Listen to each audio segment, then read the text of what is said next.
allow me to invite the CEO Council of Governors, Madam Mary Mwiti. Thank you so much, Madam. Madam is now a champion. She knows all terminologies in health. Even if you tell her asphyxia, she knows what it means. You don't need to translate. So some leaders are there, but there are some leaders who, beside their title, show us results. They come to the level of the front line and engage with the frontline workers. And once you remove barrier, I think everybody can be able to access to you. Even as leader, probably you know where we need to go together. So, and I remember the CEO always tells us, while we are in this room, we don't have titles. We all have one objective, to ensure that we reduce preventable maternal death. Madam, you are our champion. Wherever you will go, still we believe you are our champion. We will instill more blood in you so that you can be able even to be champion for us, even maybe in your next life or where probably you are going next. We don't know where it will be, but I believe it touches you, and without your support, we have not reached here. If the CEO, who is our boss today, says that I'm not going to support this initiative, we have not come this far. But she is somebody who listens to us. When she sees our memo, she approves it. She doesn't question it, because she sees that even in the last 8 months, we've really achieved. So we really applaud her, and as she comes, let us applaud her. Karibu, Madam.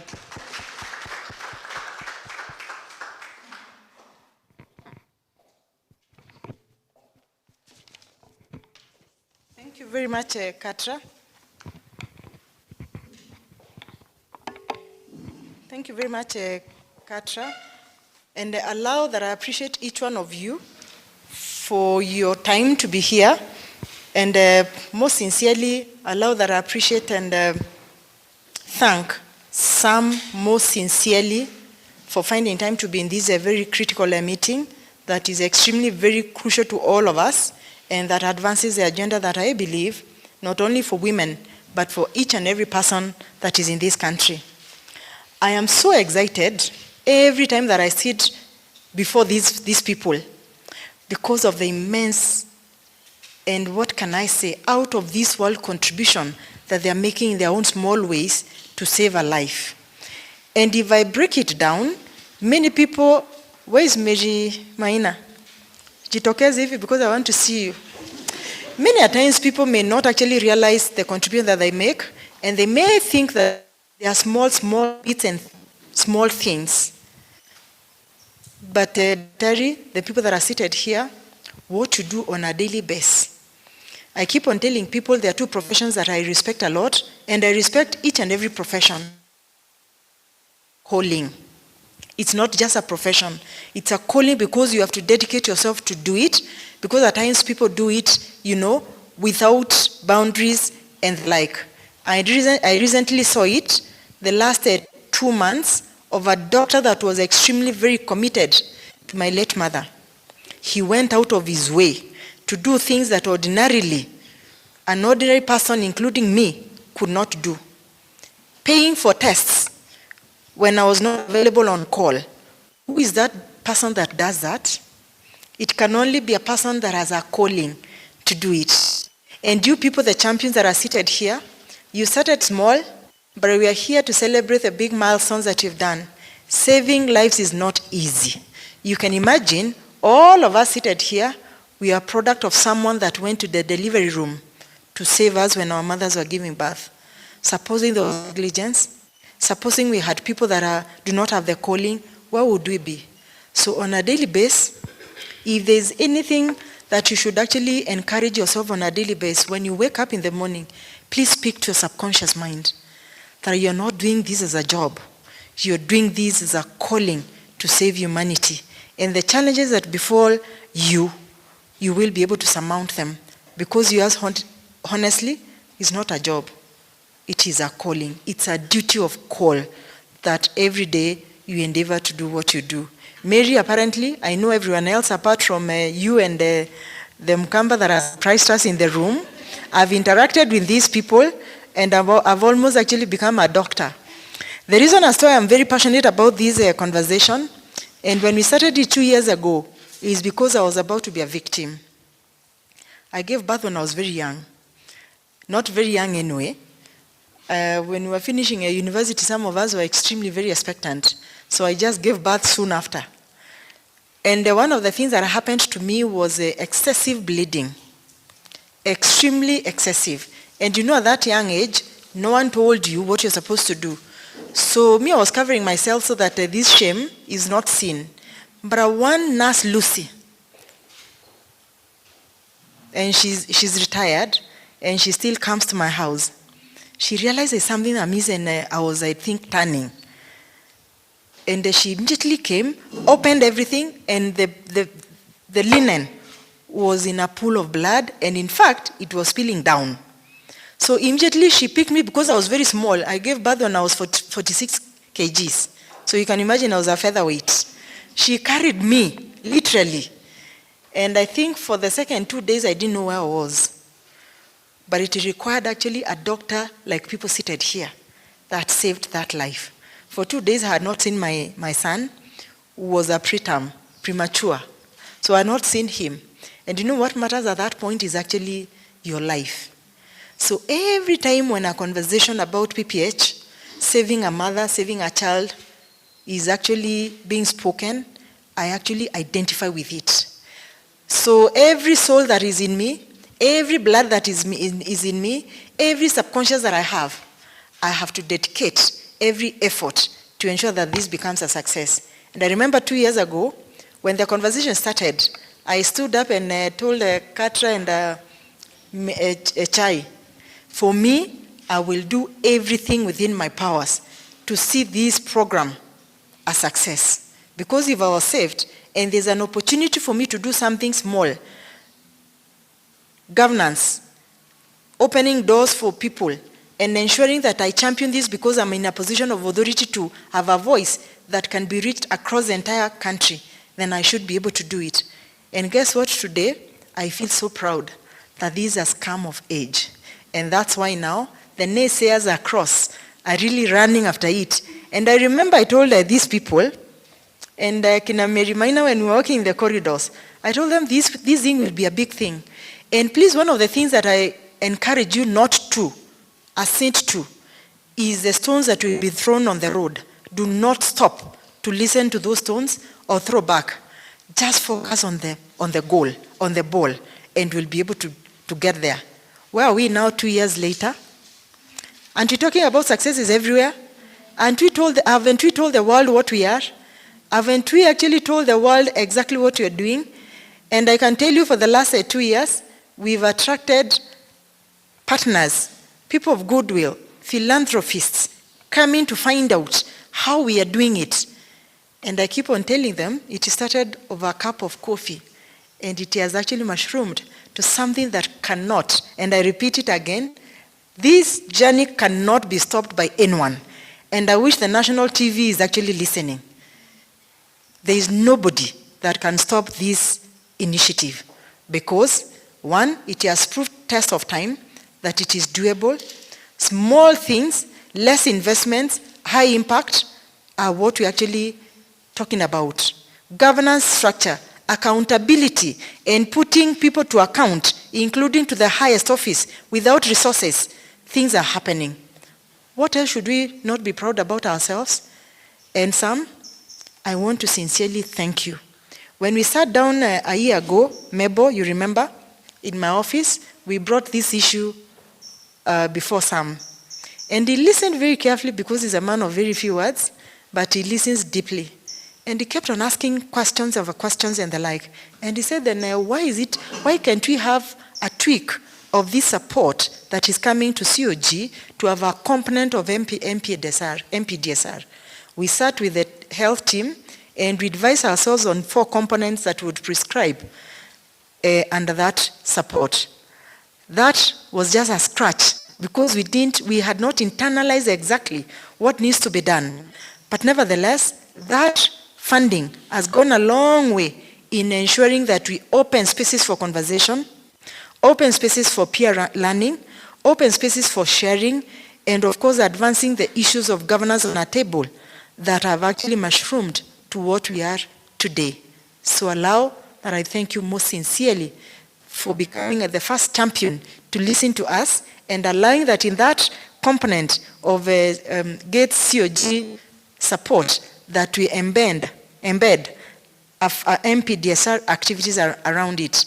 And I tend to think, because this is just a scratching of the surface, I tend to think the reason as why you're seated here is not to clap for us and neither to clap for you, is to ask, how do we then channel resources to where need is? We have seen what little resources that are focused to achieve tangible results can do. And I really want to thank this team. They've gone out of their way.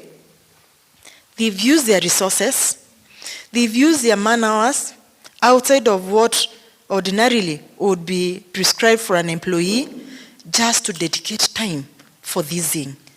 Champions, doctors, I do not take this for granted. Had it not been for you, we would not be where we are. I know some of you have faced severe threats, and at the verge of backing up, they would give a call and would still encourage you. And one of the things that Buffett said in this life, there is nothing that comes easy. For you to gain, it has to be a toil and a pain. And the backlash that you're receiving, the many names that you're called, the many times that you're told that you're doing a wrong thing, but you surmounted and actually decided to come out of it, we do not take it for granted. And that's why this today, you're counted as the biggest champions that have made this a success. We have seen now, even the naysayers are running after us to find out how we did it and where they can now plug in. And I remember a conversation with a few of you. I told you, do not bother. If you get stones, throw them to me. Me, I have a very thick skin, and I say anything. Mebo knows that one of the things that God gave me, sikuangi na aibu. As long as I believe in something, even before the highest authorities, I will say it, because it is the best thing to do it. And here we are, champions. Haven't we surmounted all those challenges? The others that are still coming. Yesterday it was firefighting, and I stood my ground. And I said, whether there are resources, whether you want to board to come in or not, we do not require you. Because the laborers are so many in this space, we just need to identify them. You get? And in the evening, at around 10 o'clock, I received a call. And they said, you know what? I think we need to sit down to see how we can navigate through these things. And I told them, you know, the approach was wrong. That is what you should have started with. Rather than bashing me, telling me that you're doing a wrong thing, whereas I know we are not doing a wrong thing. And I told them, you know what? You just keep off. We will do it. Whether we have resources or not, heaven will provide resources. And for sure, where we are, some, it is not because we have very many partners like you. It is because we volunteered to do little, with less, we do high impact things. And this is where we are. So allow me, read this, then I will have some few things to talk to you about, because I believe this is a candid conversation that we need to advance. I had a lot of issues today to address, very high level, but to be very honest, as I said again, any conversation that saves a woman, because as I'm a product of that, I will never fail to be in that meeting. And Sam, I really want to appreciate you because you requested for this meeting, and I know the reason as why you requested for this meeting is because you're a result-oriented man. You would want to know and appreciate the journey that we've traveled for the last 8 months. What is it that we've been able to achieve? What are some of the challenges that we've experienced? And how can we team together so that we can be able to surmount them? And really, would you get partners like you that listen, implement, and keep on tracking? So we really take pride that you track and you'd want to be part of this process to know how we are doing. And if there is resources that is available elsewhere, we know exactly what needs to be done. Allow me to say that it's a distinct honor for me to be in your midst every time that I'm called to talk about this thing. And it's in this consultative meeting to discuss priority areas under the Inter-County Maternal and Perinatal Death Surveillance and Response Initiative. We gather here not just as professionals and representatives of institutions, but as stewards of life entrusted with one of the most profound responsibilities, that of ensuring that every mother survives childbirth and every newborn has a fair chance of life. I would like to sincerely thank each one of you for making time to be here and for your continued commitment to improving maternal and newborn health outcomes in the country. The Inter-County MPDSR initiative has already proven to be a powerful platform to collectively address the menace of preventable maternal and newborn deaths. It enables us to move beyond isolated efforts and instead adopt a coordinated, data-driven, and system-focused approach to identifying gaps, learning from every death, and implementing practical solutions. As we start our deliberations today, let us keep in mind that behind every number we discuss today and every statistics we analyze, there is a mother who was loved, a child who was expected, and a family whose future was forever changed by preventable causes well in our control, just like the person that is standing before you. That said, let us not lose sight of hope in the systems we are strengthening, the data we are now using to guide action, and the partnership we continue to build. I would like to commend the leadership of the Inter-County MPDSR initiative and all county governments for the progress made thus far. The emphasis on surveillance, accountability, and response is exactly what we need to drive meaningful and measurable change. Today's engagement is particularly important as we align the MPDSR investment case with the support from the Gates Foundation. This presents a valuable opportunity to ensure that our priorities are not only well-defined, but also adequately resourced and strategically implemented. As we deliberate today, I encourage us to focus on a few areas. First, strengthening the use of data to inform decision-making and action. Every maternal and newborn death reviewed must lead to clear, actionable insights. It will be meaningful if we just review and have this data, but we sit on the data without doing anything. Action must follow. Second, prioritize low-cost, high-impact interventions that can be rapidly scaled across counties. I remember we had this conversation and asked ourselves, what are those low-lying fruits that we can have and within our reach so that at least we can make the baby steps as we allow now the financing component to come in.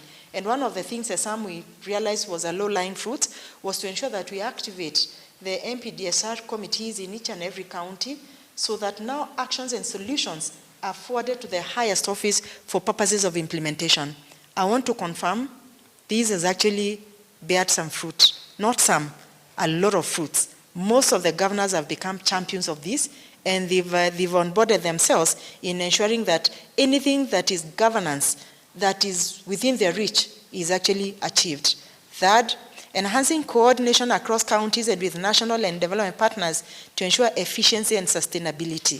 Finally, ensuring accountability at all levels, starting from the community to the facility and to the leadership, so that commitments translate into results. I tend to believe, to the largest extent, all the resolutions that are arrived at on Tuesdays and Wednesdays and Thursdays, in the morning reviews and near misses and the like, most of those things have been actually implemented by the highest office.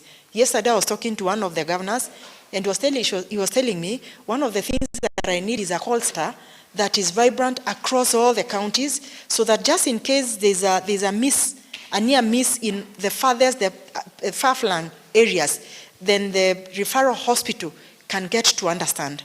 So that already is a need. A call center across that coordinates these initiatives, and coupled with that, you are asking how can we have a pool of doctors on call on each and every facility, so that there's a distress in a far-flung facility, then there's a doctor that is on call, even on phone, to guide what needs to be done. So for me, I thought that was actually a real need, and as I was coming in the morning, I was asking, how can we be able to actualize this, because these are low-lying fruits that we can be achieved, so that even Grace seated in at the referral hospital, you can be able actually to address an issue in your father's facility level 3 and the like, so that we live, to ensure that we fulfill these wishes that we have.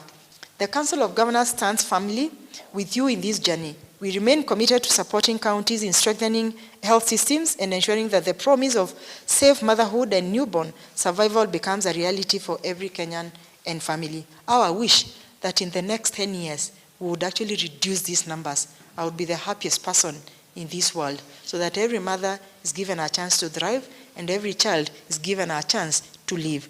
I also wish to appreciate our partners, and particularly Gates Foundation, for your continued support and partnership. Your investment not only strengthens our programs, but also reinforces our shared vision of saving lives and improving health outcomes. As we proceed with today's discussions, I urge us to engage openly, candidly, think strategically, and align on clear, actionable priorities that will guide implementation going forward. Together, we have the knowledge, we have the experience, we have the opportunity to make a lasting impact. And one of the things that I would always encourage, and I tell my team every time, do not look at what your neighbor is doing. Your neighbor may not actually be prescribing to your vision. You're all doctors, but remember, not every doctor feels the pain of a loss of a mother. And because you do it on a daily basis, and I was asking, I happen to have 3 of my nieces, 2 nephews, a doctor, and a niece who is a doctor. To keep on asking them, do you get tired of seeing dead bodies? And do you feel the whatever? And among the 3, the boy said, every time I see a death, it breaks me and I cry to this date. Can you imagine, having practiced for almost 13 years, he still feels the pain. And he says that is what drives him every day to go to hospital to save a life. And you see, that passion in him. Then I was asking the sister, because one is a brother and a sister, I was asking the other one, who is younger, and what drives you every day to go to hospital? And what is it that you feel? And I will shock you. He said, my father pushed me to this thing. I wanted to be a musician. But because my brother was a doctor, my father said, you have to do it because you've scored an A. Then I asked him, at what point did you realize that this was not? And he said, when I was a second year, I actually thought of quitting. And I think she didn't attend one of the semesters. But the brother talked to her. And the brother talked to her not in a manner to pursue her to take the course, but in a manner of a social aspect to save her life. And this boy told the sister that, I don't view this as a profession. I view this as a God's calling. You're serving humanity. You're serving God. Look at it as in service to God. And she told me from that day, she went back to class and she did her best. And every day, because she's a pediatrician, and I will not tell you which county she's in, the farthest of all. And for the first time she found herself, I told you this story, as the only pediatrician. So she would trot from one facility to another, and she would actually end her job at 1 o'clock. And guess what she told me? Every day I got to my house at 1 a.m. I went and looked myself in the mirror, and I would laugh, smile, and say, yes, you have done it. And that is what encourages her every day. So what do I want to say? That as much as maybe most of you are not into it, you're forced into it, the fact that you save a life, I think it's really satisfying. So as I conclude, I wish to remind us that this gathering will define will save I wish to remind this gathering that the lives we save tomorrow will primarily depend on the decisions we make today. So the decisions that we make today will actually count tomorrow in terms of the changes that you're going to make and the lives that you're going to save. So allow me, out of this, get back to a small story of why personally I thought of actually championing this thing with everything that I have. We decided that this MPDSR should be a unique venture for us. And besides focusing on the very many things, and I keep on telling my people, resources should not guide you. First dream, have a vision. The moment you dream and you have a plan, money will follow you. So at times I think that I'm a prophet of doom, but I don't think I've proved to you that I'm never a prophet of doom. You dream and people will borrow and actually borrow to your dream. We did this in a unique manner. And when we sat down, I told Katra, Katra, we have no resources, but we have to do it. Because we have to use the resources that we have, the knowledge that we have, the networks that we have, and the passion that we have. And we decided to link surveillance to action. The moment we review, we asked ourselves, how do we ensure that we track every resolution that we've made so that this is done? And I want to confirm most of the things that we've agreed on And even the actions that require the Ministry of Health, majority of them have been implemented. That I truly, truly appreciate. The letter that came 2 weeks ago, confirming that they are going to repackage the medication that was very, very confusing and the like, to me was the highest achievement that we made. The fact that the Ministry of Health decided that KEMSA will never deny any facility, Kabetocin, it's called Kabetocin or wherever it is called, whether counties have huge debts or not, to me, that is the greatest milestone. That there is no mother that is going to die as a result of lack of that Kabetocin medicine that is extremely very critical. I was extremely very excited, Mary Maina. The fact that the governors every Tuesdays, Wednesdays, and Thursdays pick the report and they call me and tell me, we've realized there was a lapse somewhere, there's somebody that didn't do their job and the like. I feel extremely very proud that this conversation has gone to the highest doorstep of the people that we wanted them to be accountable for any loss. That to me is the greatest milestone. For the fact that governors seated in a room speak about MPDSR. And they speak passionately. And I was asking one of the governors last week on Friday, how did you get to understand these things? And he told me I was challenged by Governor Mutula when he went for Cox, Cox what conference? And when he was actually pronouncing medication, terminologies, and the like.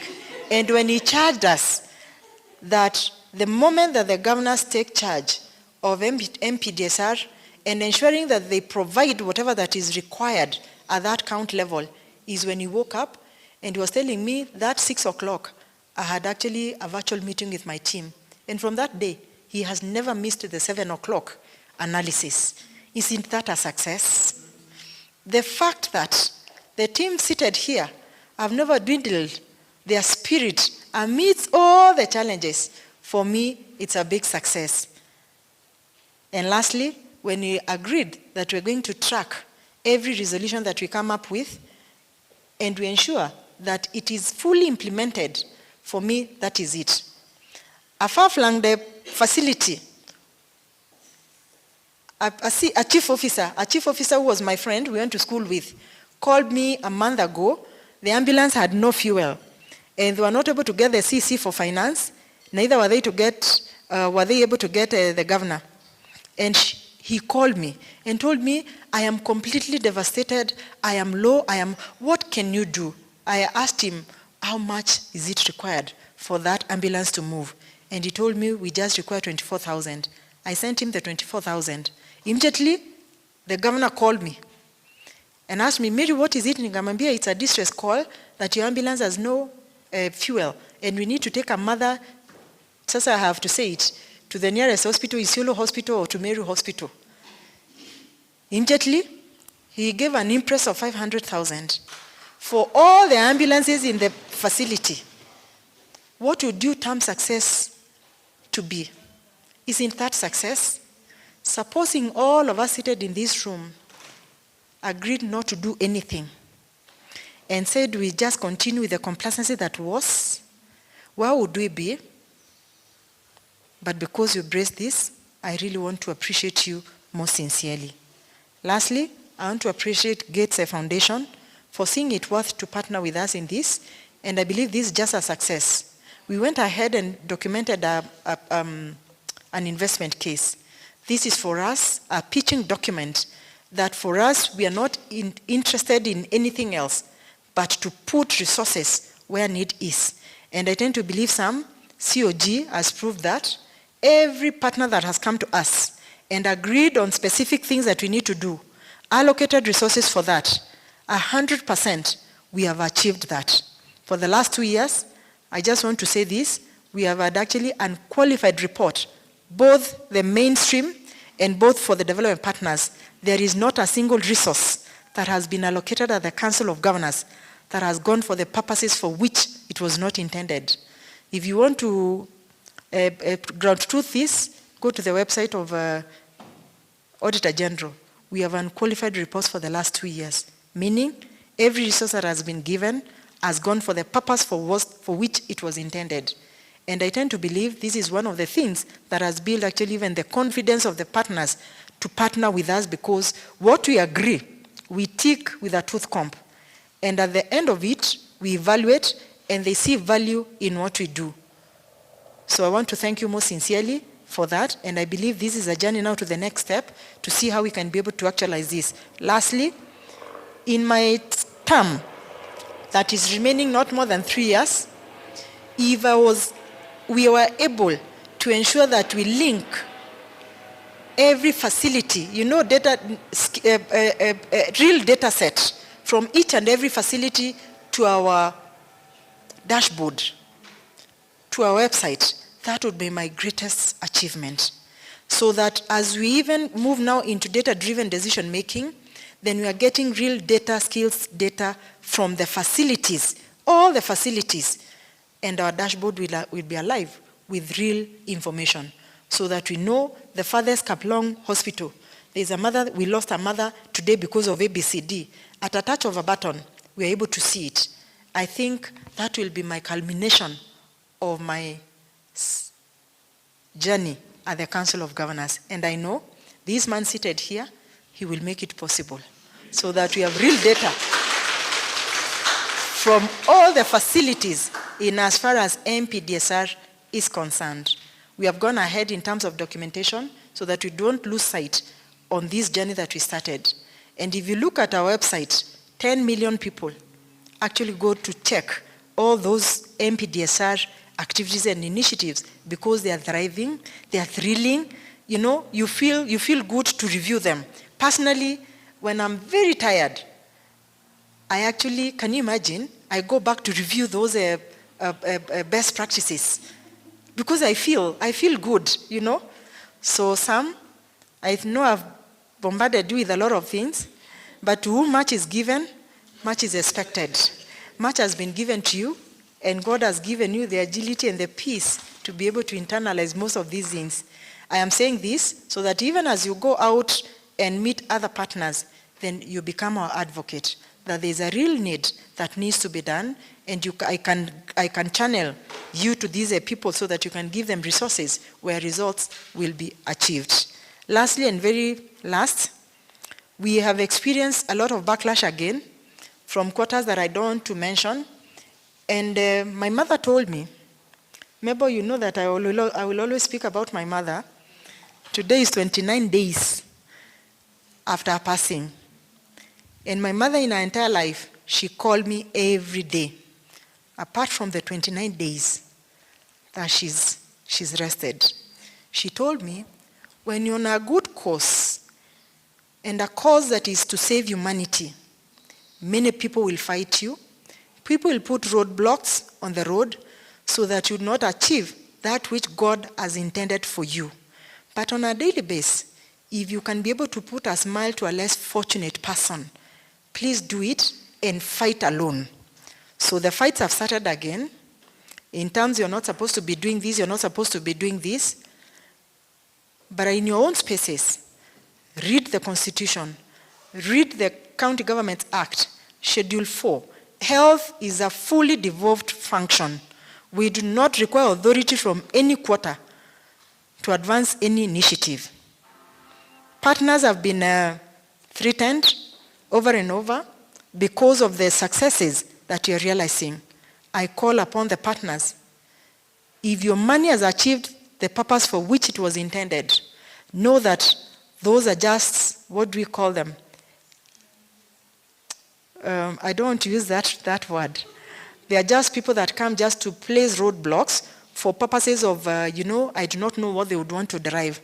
But for us, we will never be dwindled to do the cause that we've started. We will never shy away to do what the Constitution of Kenya has given us. And we will never desist from protecting devolution with every blood that we have. And lastly, even the worst form of devolution is worse off than any centralized form of governance in this country. You've seen what health has been able to achieve, and that should be a guiding principle and a fact that should give us strength every day. So whichever quarters that are coming, we are ready for you. we will continue doing this. And for this MPDSR, I can tell you, looking at the camera straight, this is an initiative that the train has already taken off. It is full of procedures. And for that reason, we are just waiting to drop the procedures when the numbers are dropping by the day. Thank you very much. Allow me now introduce a very quiet man that has deep roots and that do very many things in his quietness, and he drives a lot of results and listens to us. Sam, the floor is yours, and I thank you for being a trusted partner for the Council of Governors. We can do better than that for Sam.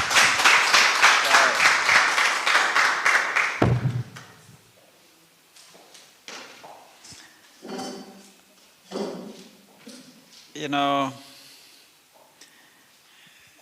the Mary I see today and the Mary I first met,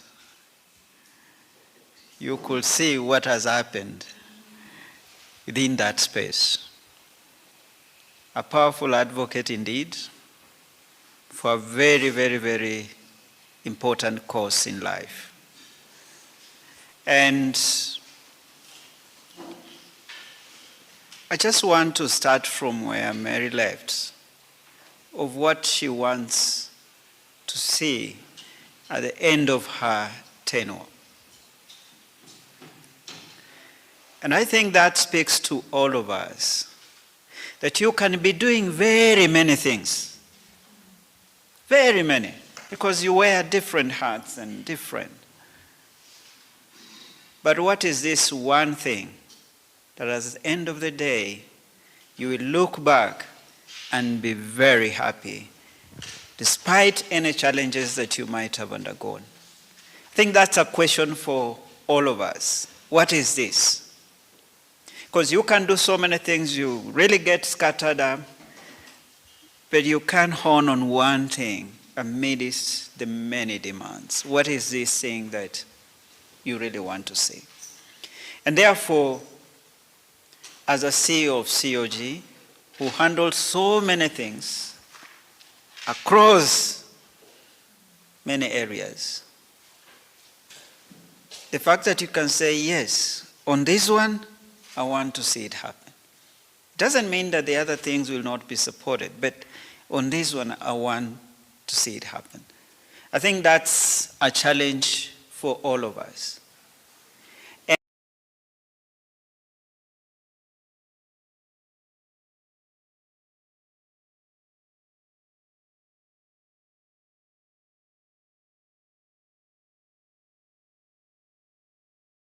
The day society will see that the life of a woman or a mother is worth saving, that will be the end of maternal deaths. Then go into the other things that will deliver that, went into that recognition.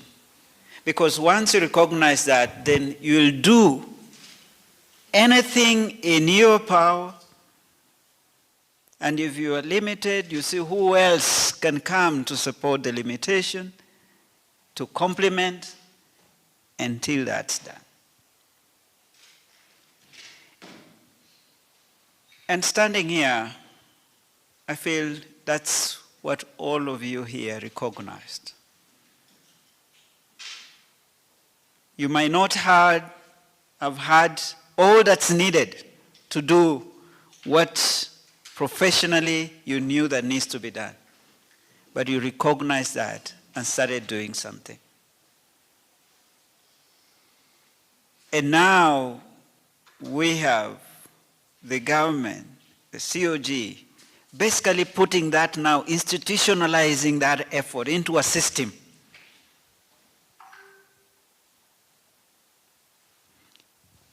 And as Gates Foundation,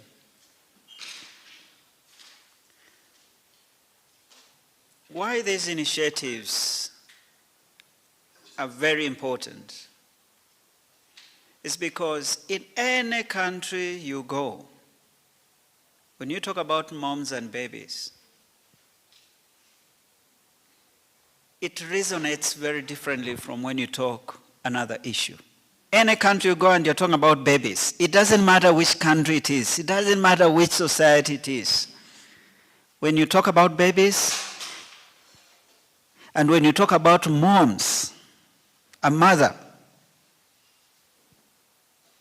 I even discovered that for some people, when you say a mother, they think differently than when you say a woman. There are some people who think differently. It's the same person you're talking to, but it triggers different responses. You say a mom, there is something that comes that person. The moms of the world, the babies of the world. In any society you go to, there is something. It's like when you talk about moms and babies, you're talking a universal language. You know, people have said that music sometimes, you might not know the words, but you can start dancing to it. A lot of people in the East and Central Africa region dance to rumba music. But if you are to ask many, what are the words in there?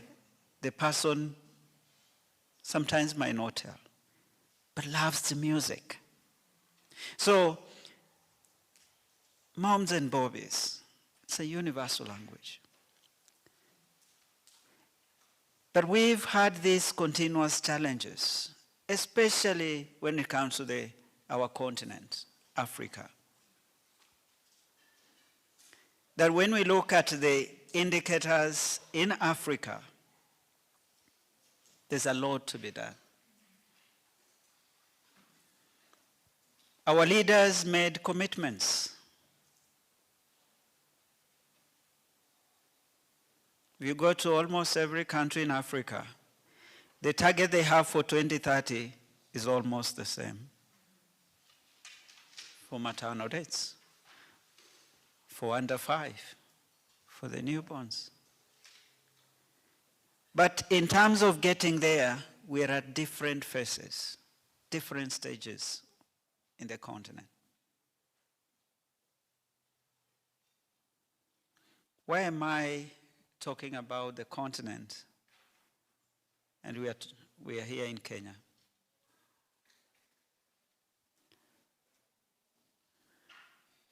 The farmer in any county in Kenya might not know that what that farmer planted,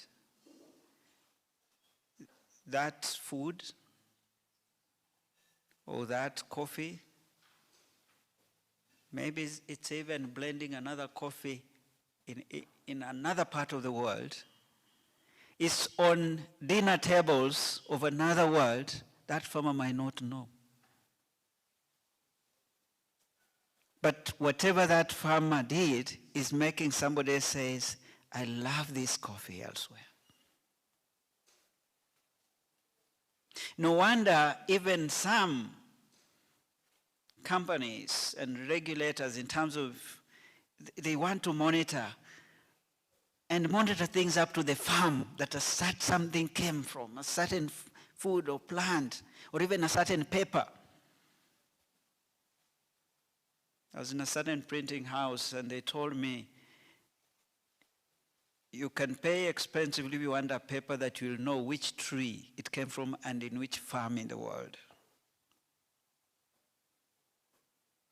In other words, what you're doing here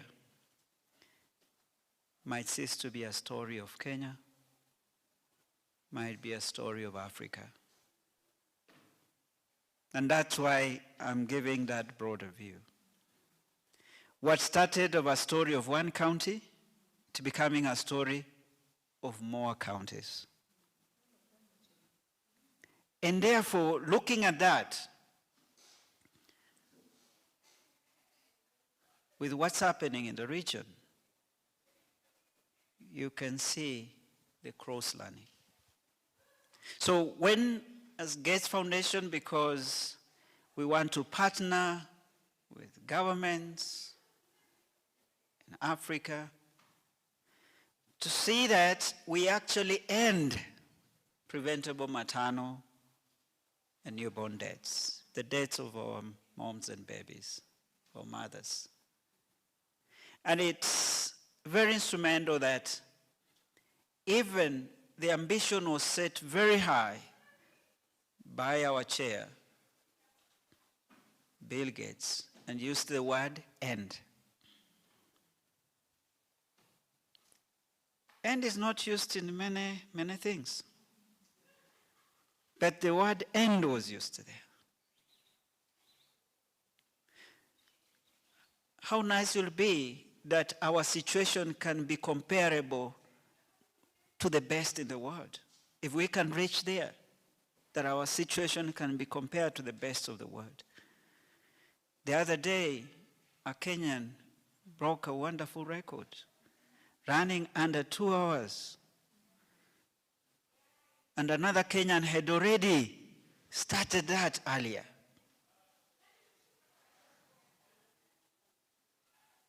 How can we break this record in what we are talking about in the maternal and newborn space? That we can have in this country, you go to one county, one county can have data that you get in the very advanced part of the world that are doing the best. How can we get the other counties also have that? So that becomes important because sometimes we think that experiences can only come from elsewhere. But just look at data. Then you find there is something happening in one county that when you look at that data set, it's equivalent to a data set in a very advanced country on that aspect. Or it could be at a facility where you get a facility that is facing the same challenges with the rats, but this one, how are they managing it? And that's the beauty of now the inter-county learning, inter-facility learning. And as a foundation, we actually see the Council of Governors, when it comes to inter-county learning, as a very important platform. That coordination role, you can pack it in different ways. And that's a learning agenda. Now, something that you've mentioned very clearly here is surveillance has been done. But the R bit of it, the response bit of it, that has been the game changer. The actions that are being taken into account, that's the game changer. And just looking at even what you've shared, these are powerful stories. And sometimes somebody can say MPDSR and just look at it from a very narrow lens. But if you look at MPDSR as something that also helps to surface the health system challenges, it surfaces many things happening in the health system. If you look at it that way, then it ceases to be something very narrow, but something that makes you see what's happening in the entire health system. The example that Mary gave about the ambulance money. Assuming there was a bad outcome and now there is that analysis, they will look at the issue of financing, the issue of funding for ambulance. And that's a bigger health system aspect that will not only serve the moms and babies, but also serve other emergencies across the health system, other aspects of the health system. When those ambulances are functioning, they will not just be there for the moms and babies. They will serve other emergencies. So one area becomes also surfaces issues that solves other health system aspects. And therefore, when you look at it that way, quality of care issues, talking about commodities, this kind of decision that Mary has shared, it can set precedents for other decisions or even on other issue areas. And saying, we did this for maternal, can we also do this for malaria? Can we do this? So you end up seeing that it brings up much more than initially. So you're identifying an area that's like a proxy indicator that surfaces issues to help support the health system. And therefore, I just want to say that what you're doing, when you look at it just from that dynamic, it's big. It's huge. Now, documenting the responses, the action, is very key. And sometimes you might even have some actions that have been taken place and you feel that's a small one. But the impact of it could be so big. And therefore these stories of, yes, we had this analysis, and these are the outcomes. And documenting those responses, what came out, and what the leadership did. And then getting to the last level, what outcomes are we seeing in terms of maternal and newborn outcomes? Are we seeing? Now we had this governor who is saying at every 8 o'clock, he or she is in that meeting. When you now start tracking, what is the outcome data are we seeing? No, mothers and mothers. Do you see any dotted line with his attendance at 8 a.m. and the decisions that he makes that supports the health system? Monitoring what's coming out in terms of outcomes. So one can actually see that there are these actions that have been done, and how are they, down the line, also improving outcomes. If one can have that kind of a continuum, and it doesn't need to be in a big way, it can start even small where you see the dotted lines. We activated the committee. These are some of the responses or actions that took place by virtue of the discussions within this committee and decisions. This is what we are seeing as trends in terms of maternal and newborn outcomes. If one just looks at that continuum, it's a beautiful story. And we know that there are areas where you can see immediate outcomes. There are areas outcomes come in the subsequent periods. But the work started early. And therefore trying to document that, even as one thinks of what's the best system of capturing all that, trying to come up with those stories, that's very powerful. Why? We are not only saving the lives, but where there's impact, resources follow. Not the other way around. So I'm also going back to what you say. When there's impact, people come, resources follow. Even some resources that were not meant for some things, you can see they can be changed to follow where people are seeing impact.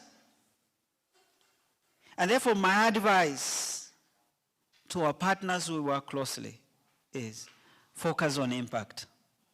I'm telling you, when you focus on impact and you tell the story of impact, let others now start worrying where the resources will come. You give somebody sees that impact, and somebody says, how do we even advance this at scale?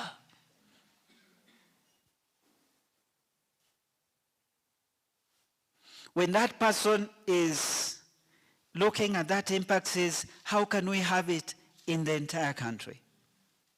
That person says, how can we have it in the other countries in Africa? I'm telling you, resources follow. And for the Gates Foundation, the only thing Bill wants is impact. Those outcomes.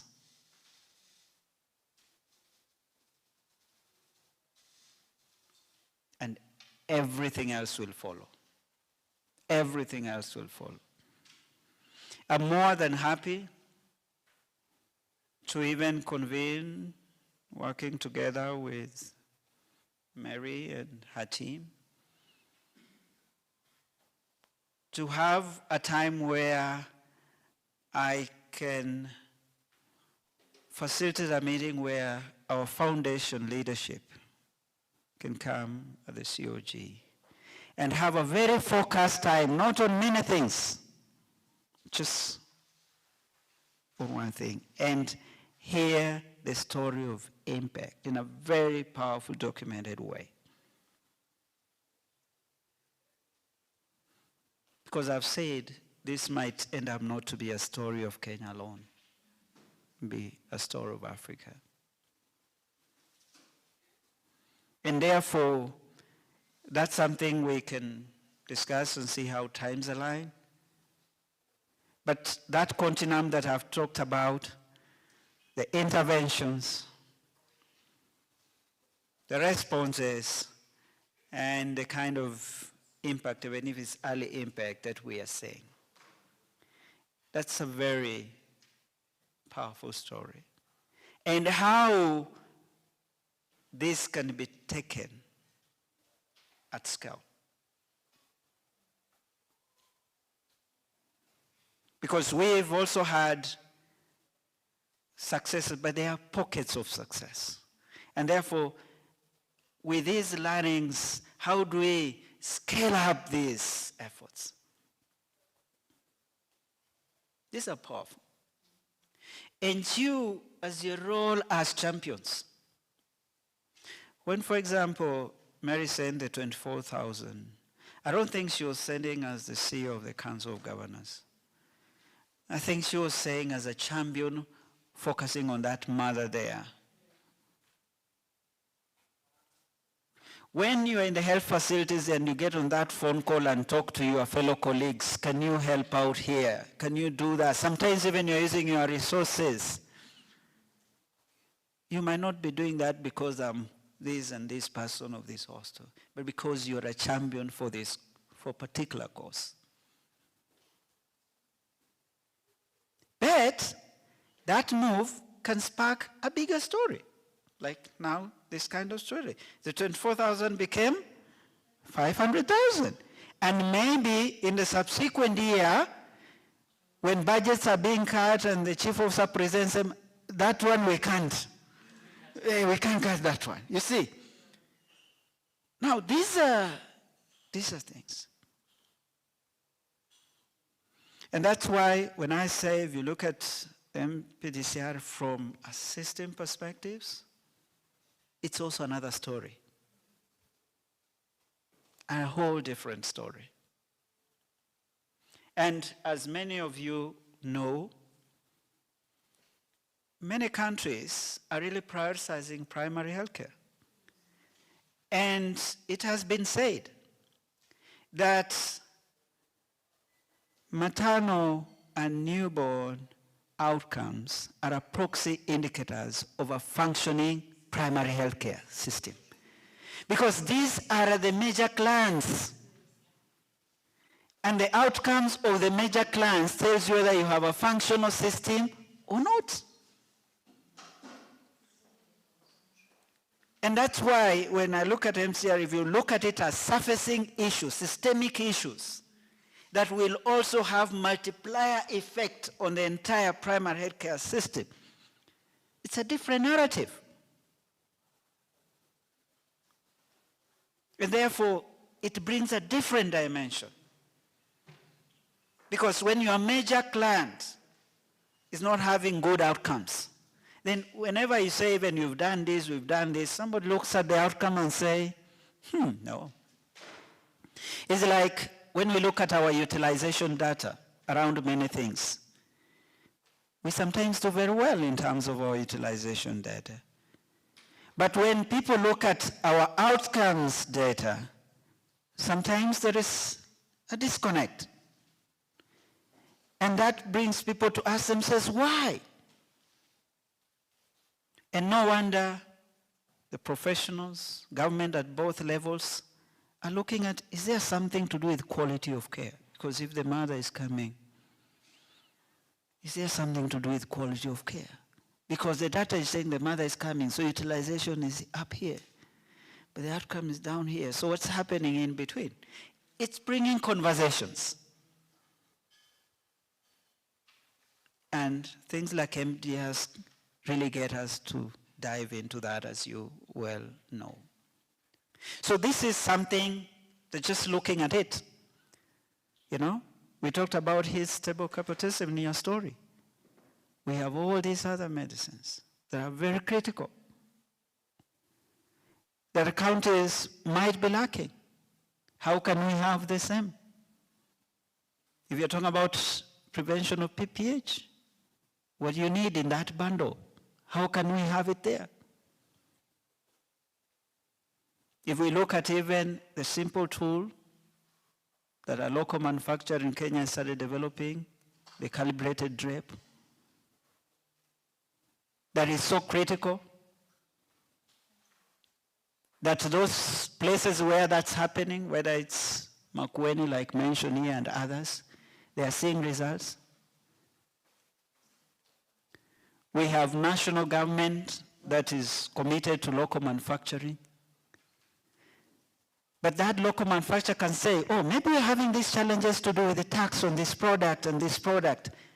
Yet that product is life-saving. When one makes a connection between the life-saving and all that, when the decision makers hear the story, they will look, they can decide, maybe we need to exempt this and this and this. Once they hear the story of impact. That's why impact really drives decisions. If those stories are told, the president and other decision makers say, how can we solve this? So these are things. How many other things that can be locally manufactured the same that are life-saving? So just grounding on the aspects that MPDSR gives a picture of the health system. Now, these grants, when we were doing the COG grants, we also did another grant within East Africa. So our partnership with COG was focusing on inter-account learning and scale-up of these proven interventions. Then we also partnered with the East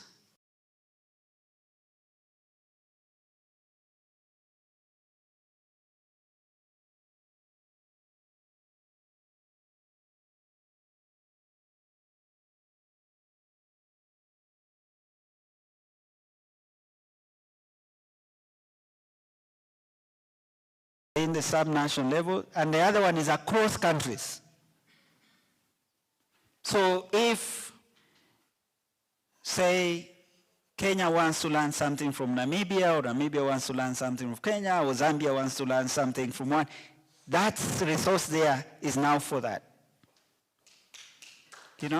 So, which means with these impact stories, and we say, EXA, there's this great story on maternal health in Kenya. And Senegal is interested to learn. Then you get to impact in Senegal. Zambia is interested to learn. Extra, can you facilitate that?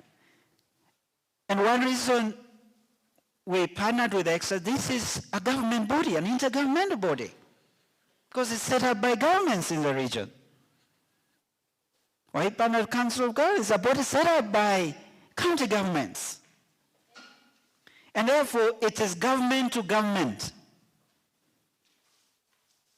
You know? So, when the time comes, and as your story of impact goes, don't be surprised if countries in the region will say, how do we scale these up? And connecting up with EXA will look into that and see how to facilitate that. That's why I started a conversation looking at the continent. That story there can be very continental for our moms and babies on the continent. And therefore, I'm looking forward to basically listen to the great brains in this room of great champions. And as I've always said, when you support an initiative that is happening anyway, that's actually organically started by, you are not imposing something. It's something that's already there. It was running, and all you are doing is to partner to see, it's a beautiful story. It's a beautiful story. That all you are doing is, can it get to scale? Not that you are starting it. Can it get to scale? That's what the foundation is happy to support you. Can you take it to scale? Can we have that impact? Because the entire credit is you. You came up with something attractive.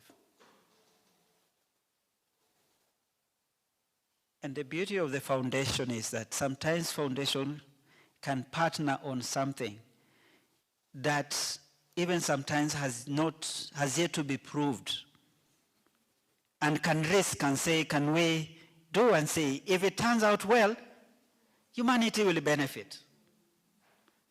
Because sometimes you could have funders that it just like it should be one that's working.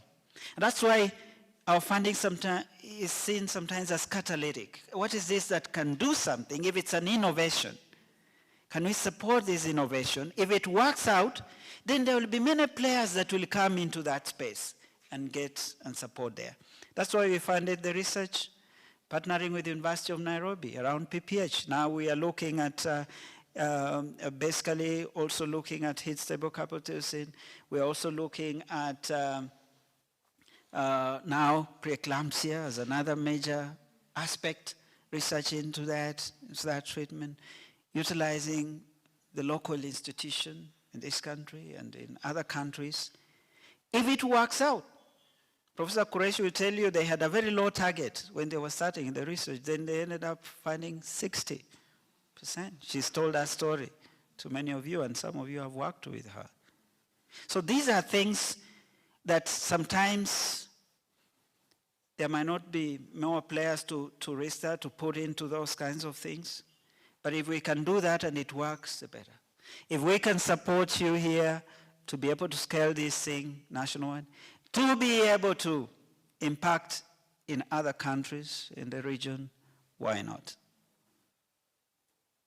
So really looking forward to do that, and I'll be very happy to have my colleagues in the foundation hear this story. Happy to arrange that kind of a meeting, and for you to have the boost you want. We have some of our partners also who you look at some of their grants, there is something to do with this work. You're all aware we are also part of the funders for Beginnings Fund, and there's that component in there also, and we really emphasize on within the Beginnings Fund, is more on there could be certain responses that you find they are very critical, and maybe it might take time for, say, even the county to act on that thing, and that thing is within the beginning fund scope. Then it can support some responses, not all, but can support some relevant responses. Then some of you have been supported even in this inter-county, whether by CRHK, whether by UNICEF, whether by.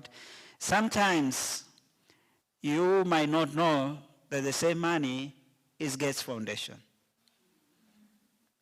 Maybe those partners might not tell you up front. And I've had scenarios where could receive a call from government officials. Could you partner with us on this, on this, on this? And I ask, could you tell me who else is supporting this? And they give me a list and say, that's all Gates Foundation money. Yeah, it's all. It's just that they are not telling you, we ask them, but it's Gates Foundation money. Because it's like a parent. Imagine you have these children and they are contributing somehow, but the money came from you.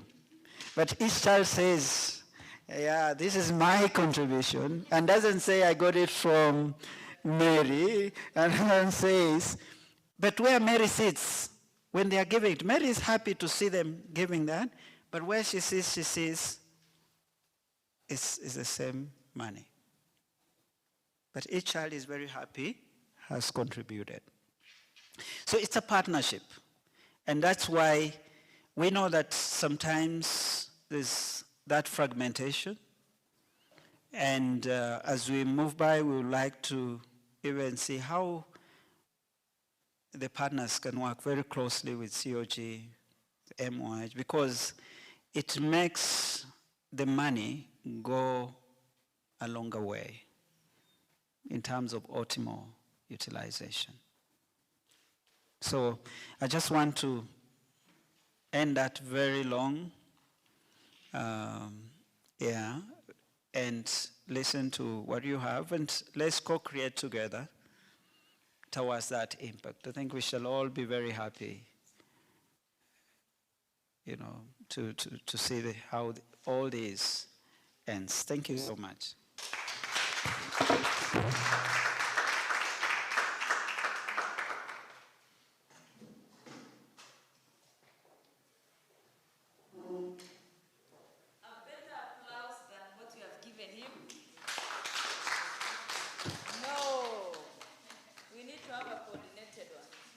So how do we give him? We give him a kilo one. Manyasi, you're good in that.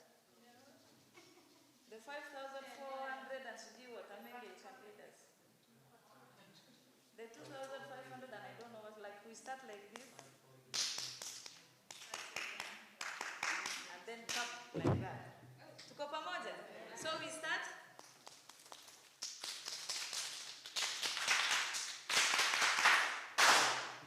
Asante sana. I don't want to dilute what you have said, but we will dilute when we have energy. For some 10-15 minutes. So colleagues, we have tea outside. I don't know whether we can have a working tea or we just grab tea. Is we are coming up with high-level priorities of what we need to achieve within short period and what we need to achieve within long period. And we all had that before thinking about resources, we should have a dream. So we've already had a dream, and through that dream, we were able to achieve some of the interventions that has worked for us without even resources, and some also with resources came through. And we didn't struggle to look for those resources, because every time you do something and people see value in what you are doing, many people will come through, and you basically also attract the partners to work with you. So without even the development partners, we cannot also be able to walk this journey. And I think as county government, we've also taken accountability in terms of some of the mortalities that is happening within the county. So I'll just take you through the achievements we had the last 7 months. I think we are transitioning to our 8th month. We had a dream, and our dream has come true. And through that dream, we were able to achieve a lot. And I remember last week when we were in a meeting, we said we are just 7 months old. And somebody even started saying, I wish we started earlier, but I always say God timing is the best. And even now within these 7 months, there's something that we can be able to celebrate all of us together. So move the slide. So one of the achievements is under this initiative. First of all, it is an initiative that is county-led, and it has high impact platform for peer-to-peer learning. It has a joint problem-solving, strategic advocacy, and it aims in accelerating elimination of preventable maternal death. That is our objectives. And we were established in June 2024. It was established by frontline healthcare workers, clinicians, obstetricians, but even as these clinicians and obstetricians were coming together, even as Council of Governors, we were doing something. But now, when we came together jointly, we were able to achieve more. I think they were also suffering, we were also suffering, but when we came together, we started thinking broadly, and through this initiative, we were able to do a lot. So the model was demonstrated early traction and scalability. The Council of Governors have come on board also in late 2020 for providing institutional anchorage. And as a result of this, we were able to do many things. We also had political goodwill, and through that political leadership, let me tell you that things have happened for us. I think when you always look at a clip by His Excellency Mutula Kilonzo, he says, if any governor will sit in an inter-county MPDSR audit, things will change. And indeed, it is changing, and we are glad that we also have governors who are now champions. So we've actually institutionalized this structure because it is inter-county, cross-county mechanism, joint case reviews, peer learning, and escalation of systemic bottleneck. Initially, when we had MPDSR has been there, but now, when we said we have to sit on the steering, things have also changed for us as Council of Governors and County Government, because a lot has been happening in terms of peer-to-peer learning. Even when a county is auditing, everybody across the other 47 county governments join and listen in. Specialists, and a case is actually reviewed, and we get a lot of input also from other external stakeholders. So the inter-county MPDSR investment case serves as a strategic anchor for the initiative, providing a unified framework that defines the priorities, high impact intervention, implementation pathway, and resource need. So what we are saying is, as much as we also have a dream, we also must have a plan. You cannot start from nowhere. You have to start from somewhere, and so we have a plan that will be able to guide us, and the plan is the investment case that we've come up with. This investment case has a robust governance and leadership. It has high performance surveillance and review system. It has quality improvement in terms of collaborative and service delivery. It has data analytic, and it also has system enablers. System enablers consist of the commodities, the service delivery, the human resource, among others. Because basically for us to achieve preventable maternal death, we must also address the system, and the system we are talking about is the building blocks that is within the health system. So what have we also achieved? Apart from the investment case, we started having webinars, and these webinars are national webinars, but also some counties that come across a unique case that as a result of that case we had a maternal death is actually reviewed entirely in the country, so that if another county also has such a case, they can be able to know how to manage it. So the webinars that we had and are closed, we are having the other webinar. This is the 7th webinar today at 4 o'clock. But when you look at the webinars that we had, the Secretariat actually engages the inter-county champion, and we come up with a topic. And the topic we come up with is a topic that is actually that we need to address as a need in terms of what really happened and when we need to fix. So one of the webinars that we had is improving access to blood and blood components. Remember the major cause, one of the major causes of preventable maternal death is bleeding. They call it PPH. So we had a webinar on blood.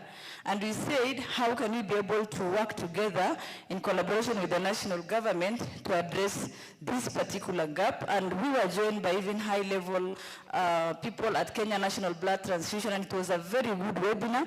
We had resolutions that we also shared with both levels of government.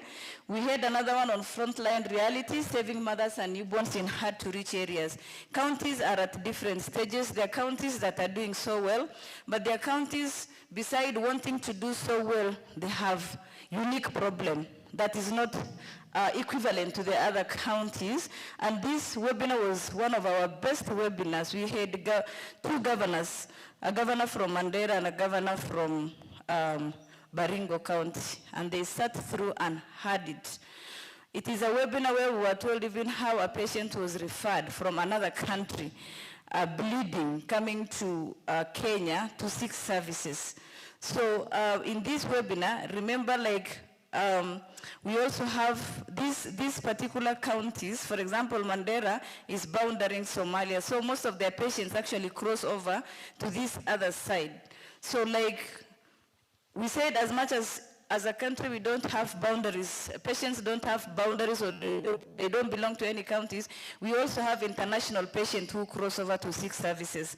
So it was a very good webinar. The governor actually gave us real scenarios on what happened there together with the healthcare workers who actually also manage patients, but in a very unique condition. So we had another one on strengthening anesthetic safety in maternal and newborn care. This is the one that the CEO has actually mentioned it, and we had very good feedback from both the healthcare worker and also national government. The CS actually took it up, and I know there is a circular that he has already released in terms of this, on what needs to be done. Then we had one on festive season. There was a survey that was released. We lose most mothers during weekend, at night, or during holiday. So this one, we did it in December, and we said because it is a festive season, we need to have proper coverage, even during festive season, and governors took it upon themselves, and I know it also worked for us. Clot collapse and clues, this is a PE-related maternal death. It was a case in Homa Bay. They said they want to share with also other counties. Probably they may end up having such cases. Well-attended webinar, and it was one of also our best. And then we had, the last one was on, you've gone so fast. The last one was on national webinar on strengthening maternal and perinatal response in the counties. So every time we think through something and we know that this we can do this webinar, we do it in collaboration with also our key stakeholders, but we have a title that is endorsed by everybody, and then we put it. So like the webinar that we are going to have today is this one, babies carrying babies, a population of teenage pregnancy also who are contributing to preventable maternal death. When you join it, please don't join it. There are stories there. We have a story of Narok County giving us a real scenario of a young girl who got pregnant, and things happen. It's very emotional, but I don't want to disclose it now. Just get in and listen. We did a dry run, and last night as we were doing the dry run, some of us were actually crying behind the scene. And then there's a live experience. A lady who also had that experience, but she came out of it later on, will give us a story. And then we have His Excellency Governor Mongaro. Kilifi is leading in teenage pregnancy. So we want, as a policy maker also in that county, and as a governor, what is it that you can be able to change in that county? And then we have Governor Natembea. You all know when he was a provincial commissioner, in one way he was a champion, because like he used to whip the chiefs. When like a young girl came from a village and she got pregnant, the chief were basically responsible. And that actually reduced significantly. So we want him to tell us the perspective, what really worked during that time that we need to scale up to. to now county government so that we can be able to handle it. You will hear good stories. We are expecting the CS Health to also join us and give us keynote address. And also some staff from national government to basically give us a statistics on how, as a country, we look like. Which map part of country is very red and which one is not. So this webinar will be at 4 p.m. today. Please ensure that you join and listen in. You'll enjoy it. So under this 7 months, again, we were able to come up with a dashboard, a live dashboard. And right now, we want to connect it even to the GIS. We are thinking every day you wake up with something. Sometimes you dream at night, and then before the dream expires, you come and implement it. You write it somewhere, and it really works for us. So we have a dashboard, and the dashboard is live. All the governors have a link, but they can be able to see what is happening in their county only. And the link is actually managed by the county health records information officers.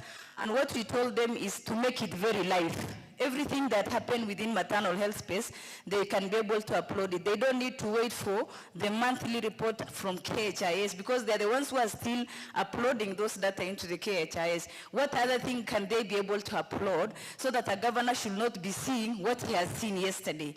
Today, probably a governor may look at it. Yesterday, he had 0 maternal death, but God forbid today he had a maternal death. He can be able to look from that perspective, and we want to link every maternal death to a building block. Is it because of commodities? Did we lose this mother because of a drug?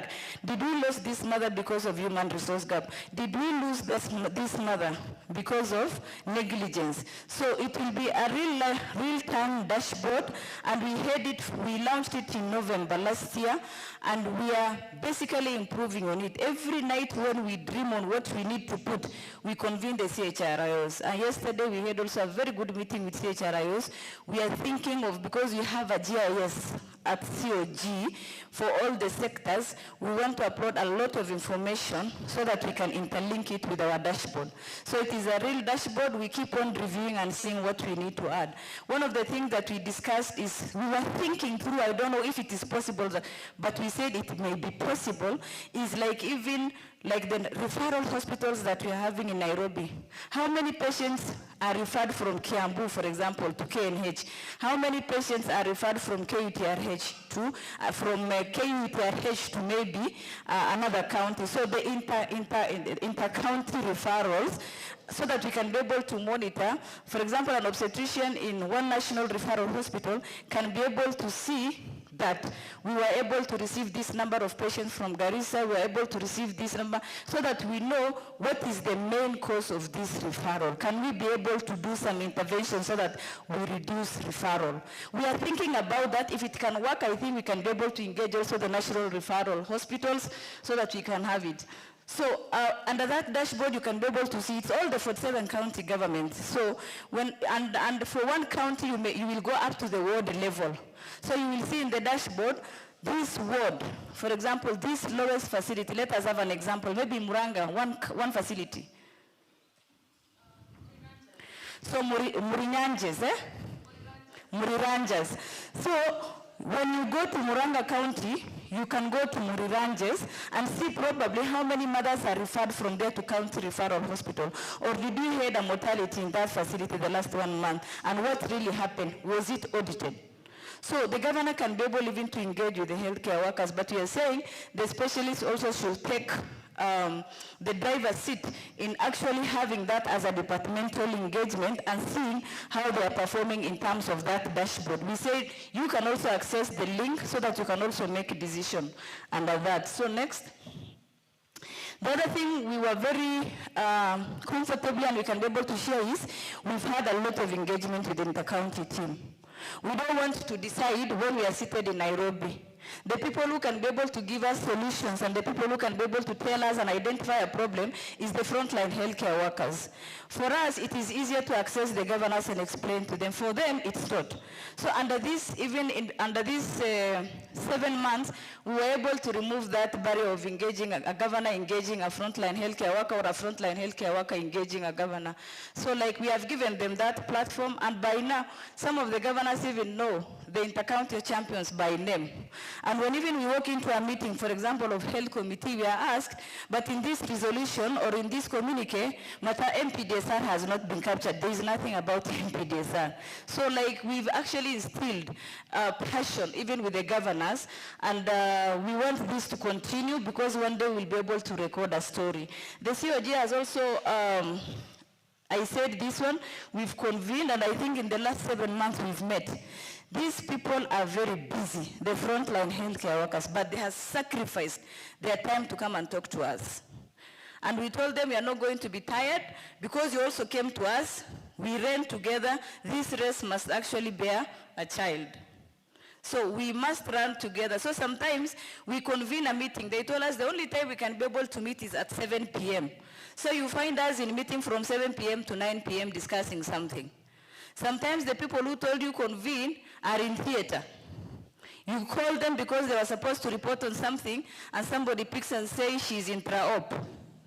So you just continue. So I think they've understood us. The first time we were engaging them, sometimes we become so bitter, but I think now we've started learning about how, even yesterday when we came here, like all of them were not here.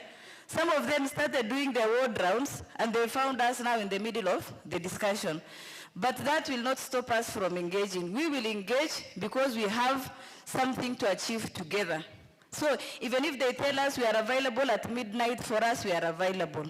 Sometimes my team comes to me and tells me, you know, they're not picking our calls. You know, we are supposed to be doing this, they're not picking. So I pick a call. And by the time I call that, I do that call, I'm also very angry.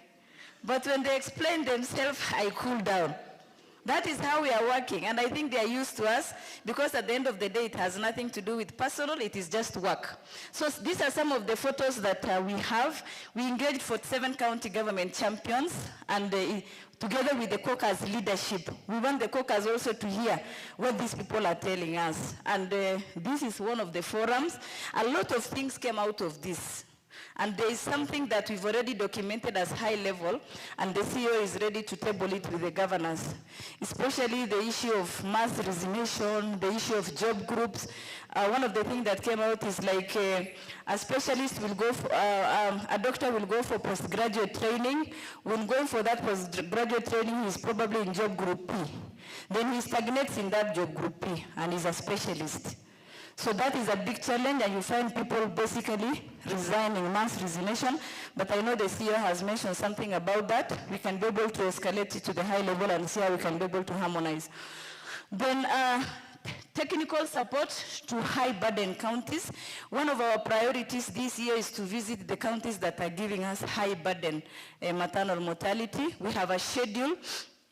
In the schedule, when you look at it, we put the date and who will lead from the county, and then which inter-county champions will be joining the secretariat. So we move to that county. We've already done, our target is 16 counties, so we've done 2 counties. We've done Kilifi, and we've also done Tana River. So among the 2 counties, we found that there's a lot of need in Tana River. So next week, again, we are going back to Tana River. We fixed a lot of system there. I'm glad that the governors joined us, and they realized something is not right, and they've really supported us. So yes. So like they're following up. You know, when they hear COG is coming, they give us the audience. And the good thing is, when we reach there, first of all, we also have the engagement with the frontline healthcare workers. So we explain to the governor, we show him his data, we show him what, and then we fix the things that can be fixed quickly, and then the other things now we do it slowly. So we've been engaging, I think we've had 3 meetings so far with Tana River, and we are having another one tonight. We are also meeting them at night because the people who are supposed to be joining that meeting will be in theater during the day.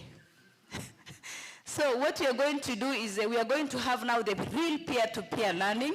They have a gap in terms of specialists. They have only 1 pediatrician and 1 obs-and-gyn, and they have 3 sub-county hospitals. So we are moving there with 15 specialists to do peer-to-peer learning. This team will be moving to the departments. They will be doing a lot of CME. They will be engaging the community, and we will do a lot of hands-on work with them and train them on the basics. Like now, there's no neonatologist. So probably you have many children who actually requires this specialty. So by doing that, we are going to reduce the referrals to Malindi, and we are going to reduce the referrals to Garissa, because most of their patients end up crossing to these other counties and increasing their mortality. Through this intervention, some counties are feeling a lot of pain when they get mortality. You see people texting you and telling you, you know, please join our mortality tomorrow, but this mortality was not ours. It was referred to us by X county. So they tell those counties, they write to those counties also to join. Before, we never used to have this. And you see, like now, 47 county governments are auditing on a weekly basis. When we started this journey, some counties were not reporting on time. Some were reporting after 3 months, some 2 months, some after 1 month, some on weekly basis. So, but what did we do? We had to tell them it must happen. There is no way you can be able to audit a mother who has died 3 months ago. It has worked for us. And because now we've created also a lot of competition among this county. So the visit, like this is Kilifi County, you can see the governor is there. The governor actually after this meeting walked to a burial and he talked about Kabetocin. And he said Kabetocin must find itself up to the dispensary level. And he instructed the county pharmacist. We followed up and it has happened. That is what we are doing. And when we tell him, Your Excellency, you know this drug is just 85 bob, Kabetocin, he banged his table. Then, so you see, we are basically telling them this story, and we are telling him, you know, these mothers died because as a result of bleeding, you are missing a drug that cost only 85 shillings. And you know, in front of God, we are leaders, we will be held accountable. But I'm so glad because what we are doing currently is bearing fruit for us. And then maybe just, that is Tana River.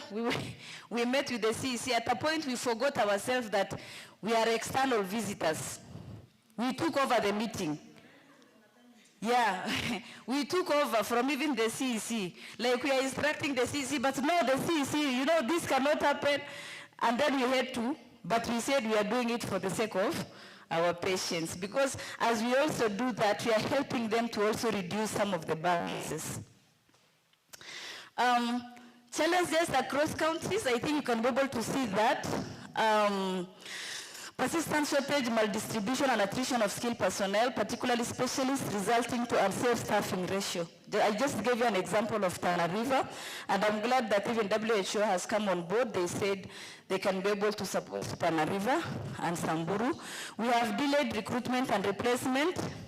The only gynecologist in Lamu County resigned. This thing has really helped us. This inter-county thing has really helped us. Because now the champions, the frontline healthcare workers are communicating to us directly. Like, you know, when you hear something has happened in Lamu, just know that the only gynecologist we had has resigned. They have advertised for it, but the challenge you're having is like, if you advertise with a job group that is again down, you are not attracting. Yes. When you brought it to my attention, I actually called the governor, and they had put it as a M, or the next grade from M is what? It's R. No, they had put it initially from the public service, the lowest, Q. But when I explained to him, in fact, he triangulated the call with the chairman of the public service board, and they enhanced it to R. So at least they will be able to attract. So these are some of the small things that you're saying can be achieved without resources. Yeah. And then Tana River, he said the next financial year, you know, he recalled his budget, supplementary budget for the first, you know, recalling a supplementary budget is not easy. He recalled it so that all the interventions that you spoke about could be included. And he said in it, he has to employ a neonatologist and a gynecologist. Yes, in the next financial year. And you know, these things I forward in the governor's forum. So I tell them, this is how you're doing badly. You know? Then wengine wanasema unatutoa nguo. But this is it. Yeah. So it is really working for us. And as much as we push, at the end of the day, it is a win-win for both the frontline healthcare workers and also the counties and also the patients. So we said for the ASAL counties, they must attract and they must retain. They must attract and they must retain. There must, exactly, at that level. So we also have persistent fragmented cutting across, such as referral, commodities, workforce, and quality of care limiting to, these are there are things that we are able to fix. The things that cannot work for us, we can be able to also escalate. We can go ahead, and that is it. But in the last 7 months, we are going into our 8th month. Madam, we need a get-together. Gates is here, but he will be the chief guest. Speaking from how he spoke, we really need to celebrate. And one of the things that came out last week is they said, we need inter-county MPDSR conference, which I said it is doable. They laugh at me when I tell them resources is not a problem, but I have a dream. You told us to pray. Exactly. Good. So one of the things that they said we need to have, I said I'm going to share with you informally, but now that you know my tongue doesn't have control sometimes, I've said it. So we must celebrate and we must have an inter-county MPDSR conference, and I think we can do it this year. We can even plan for October or November. It's doable. If you say yes, madam, we'll start initiating, we'll start planning, and our chief guest is seated next to you.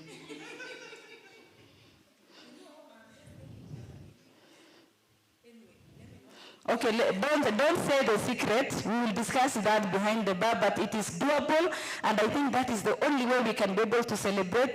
That is the only way we can also reward our frontline healthcare workers who are tirelessly working. Unapata mtu anatoka theater asubuhi, anakuja hapa. Yesterday Manyasi came here. She said she was called to review a neonate at 2 a.m.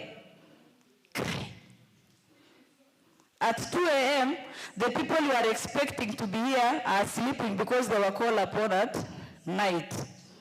That is the space we are in, but we are really learning, and I really want to appreciate all of you. I know if we move with this speed together, all of us will be achieved. Thank you so much, and allow me now to invite Dr. Mary Maina, the co-founder of Inter-County MPDSR. She doesn't speak so much, but when she speaks with a lot of passion. A round of applause for her.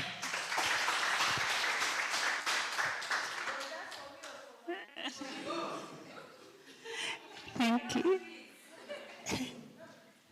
Thank you, Director, Madam CEO, and Sam from the foundation. Everyone, good afternoon. So before I speak, I want to donate 2 minutes to Amenge and Manyasi very quickly. Come here because you may not get a chance to speak. 1 minute only, Manyasi and Amenge. 1 minute.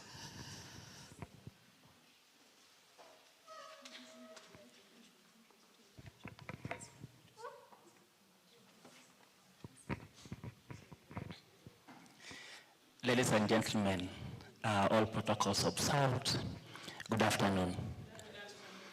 It's a great honor, it's a pleasure to have this conversation.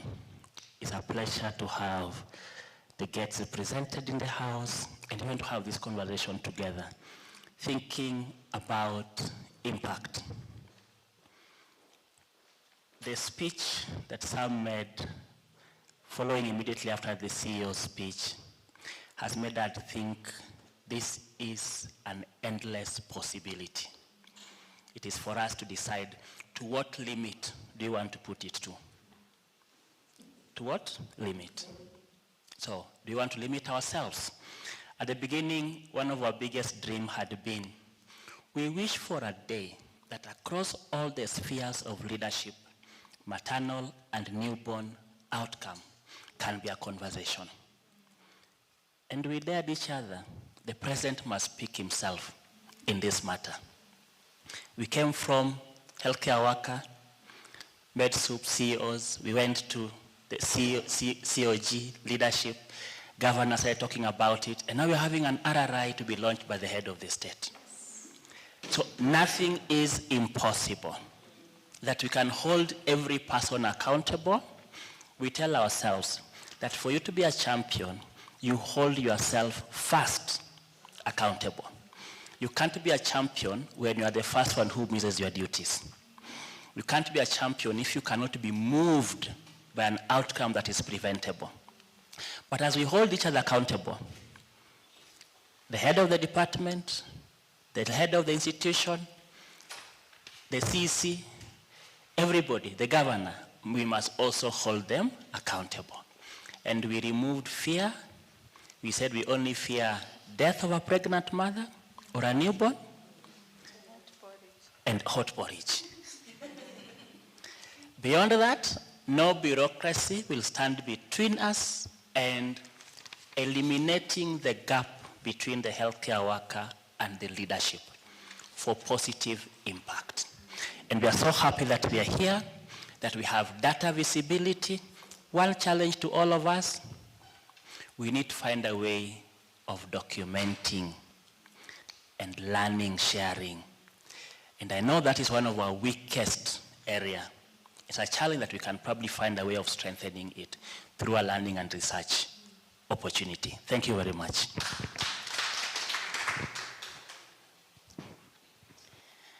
Thank you, and thanks for 1 minute. I will not finish it.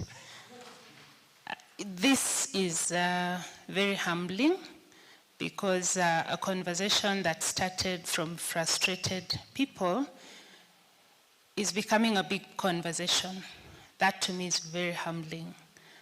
I will not cease to say that, number one, whenever we talk about a mother, there needs to be a baby, and we must not separate them. And two, we must never make it normal for a mother to go home without a baby. If we can appreciate those two things, we will move mountains. We will do whatever it takes to ensure that a pregnancy is not a wasted opportunity. It delivers a baby who survives and thrives. So from Inter-County MPDSR and myself, this is a renewed commitment. I am very grateful that the doors we've knocked on have been opened for us. And I do not take that for granted. We hope to open many more doors, and we hope to go far. Thank you. Okay, thank you very much. I have a presentation to make, but before my presentation, allow me to really thank the CEO, that the CEO of an institution like the Council of Governors is here with a group of 8 random doctors to listen to what we have to say. And this is driven by passion. You can see it when she speaks. Usually we know we have converted you when you start talking in medical language so easily. And to hear you talking about cavitocin, talking about postpartum hemorrhage, it means that the message has gone home. You removed the barriers that existed, as Manyasi has said. Our biggest nightmare used to be, you know what needs to be done, you know the response lies in a higher office, but you don't have access to that office. But now we sit with governors in MPDSR meetings and discuss.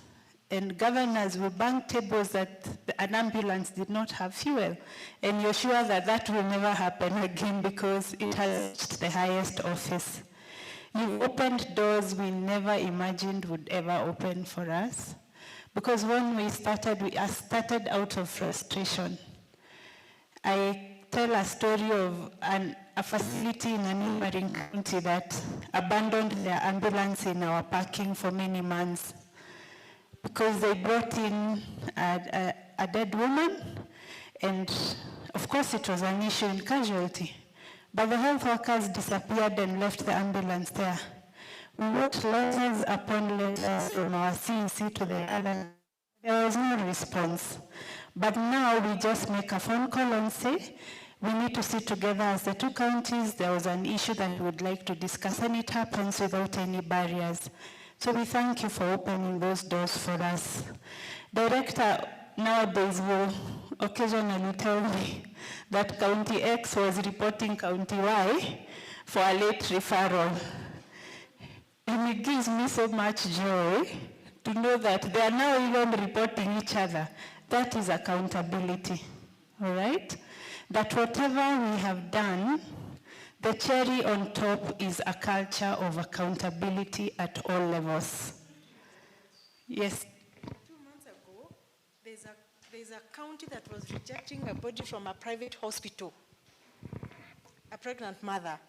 And they caused a lot of, stifle. They did a lot of mess until police officers came. And you know what that med soup was saying? I do not want to account for this death.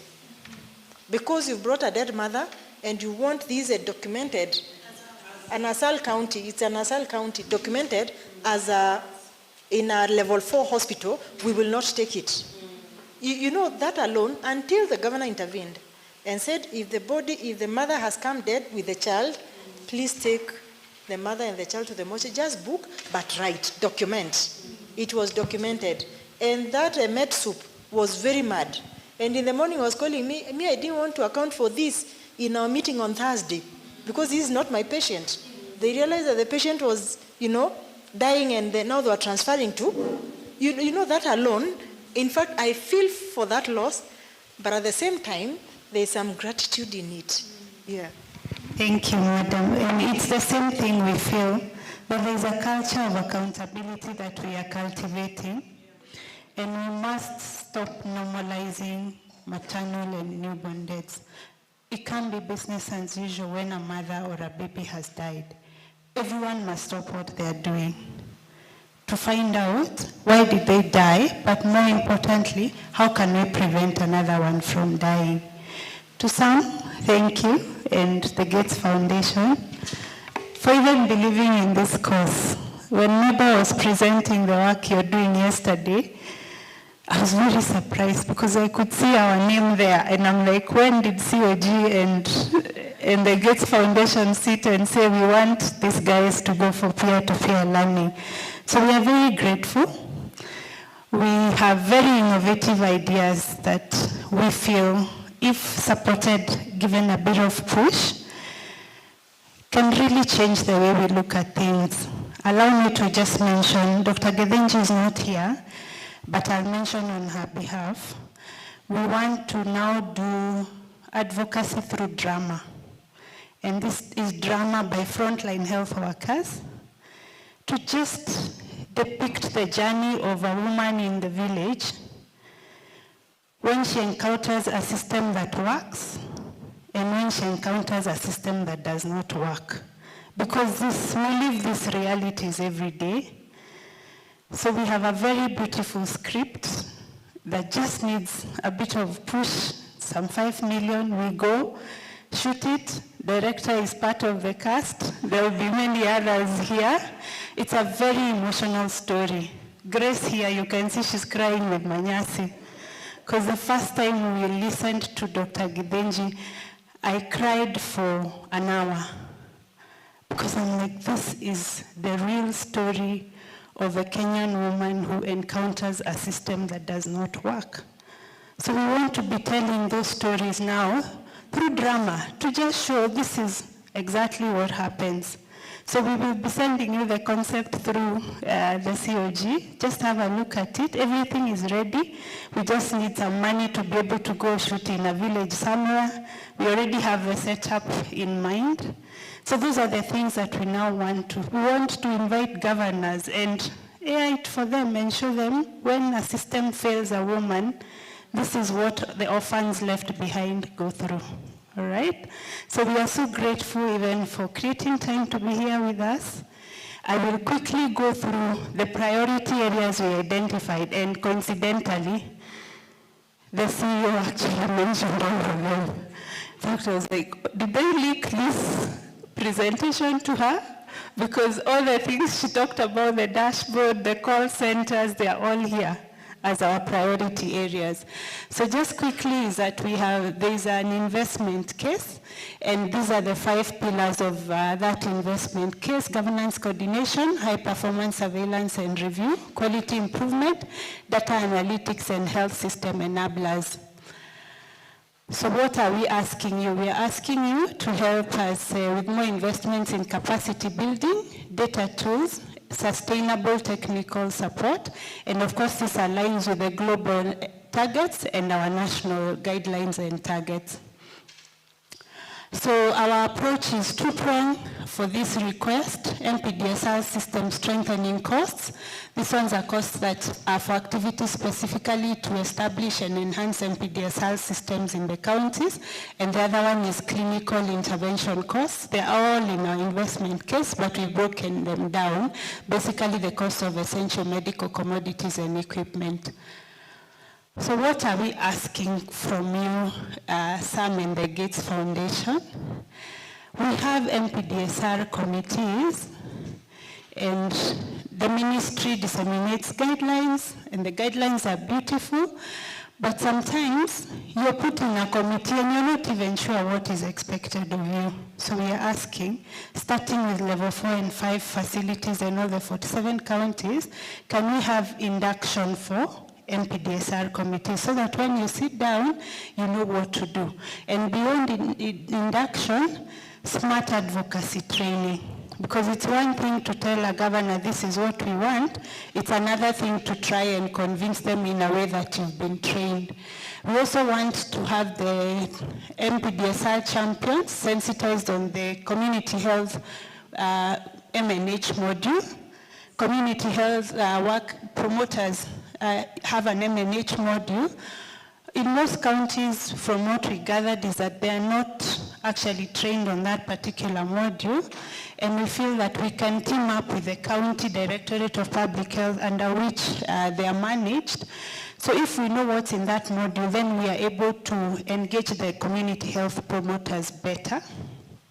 We are also asking you to capacity build us on the champions on public finance planning and budgeting processes. You realize we are clinicians. So you come from the ward, sometimes you find yourself in a meeting where they say we are doing the annual work plan. You have no idea how budgeting is done.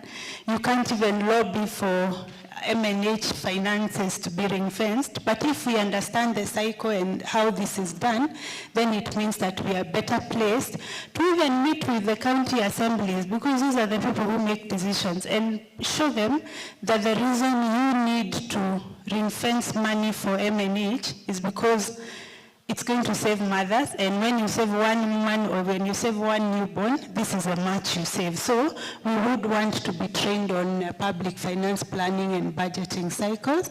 And then sponsor, there's a course that's offered, it's an online course offered by the University of Washington. So we are asking you to sponsor the champions for this training on transforming leadership, just so that even as you engage at the county level, at the facility level, you have some background training on leadership, because zingine tunajitolea tu, you just show up and hope that you are a leader, you're not even sure if you're doing the right thing.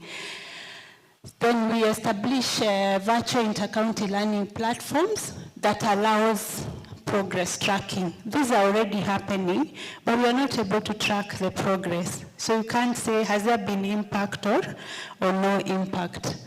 Then we are in the counties doing simulations and drills.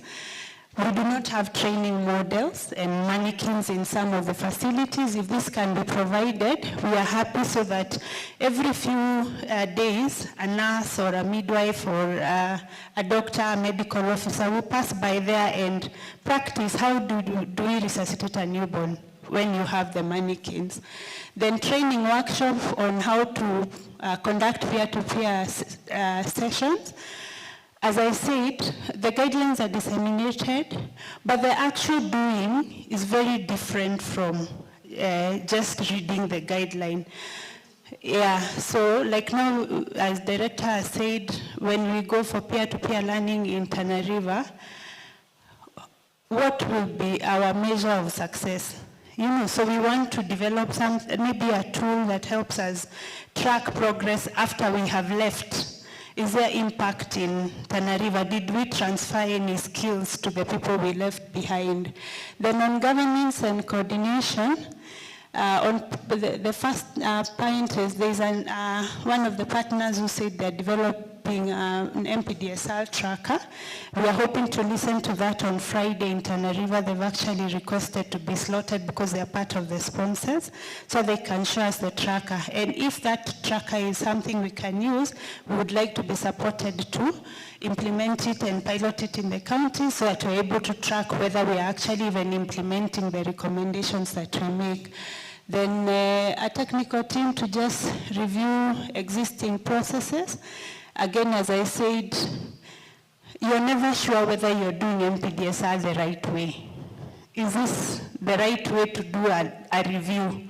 So if we are able to have a team that reviews how our county is doing it and what is the best practice for this, then the next request is an urgent one. If you can help us, as you've had director's frustrations, she's always looking for us and she can't find us. So we are requesting that if we can have support to second somebody to an MPDSR desk at the COG, so that person acts as a link between us, the frontline health workers, and the council. Because you can be sure when Mabel was calling me, and Sheila is the one who was more frustrated, she wants the list for this meeting. I'm in theater till I don't know what time.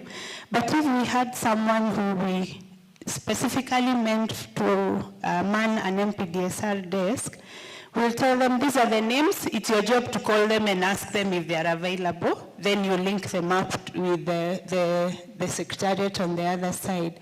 Then we also want to be able to track referrals through the MPDSR dashboard. That means we need to improve that dashboard to be able to say that this patient was referred from, and basically track her entire journey and see at what point did we have an opportunity to maybe save her. And I keep saying this initiative was born out of the experience between Kiambu Level 5 and Kenyatta National Hospital, where for a whole year, we were able to track all our outcomes referred out of the facility.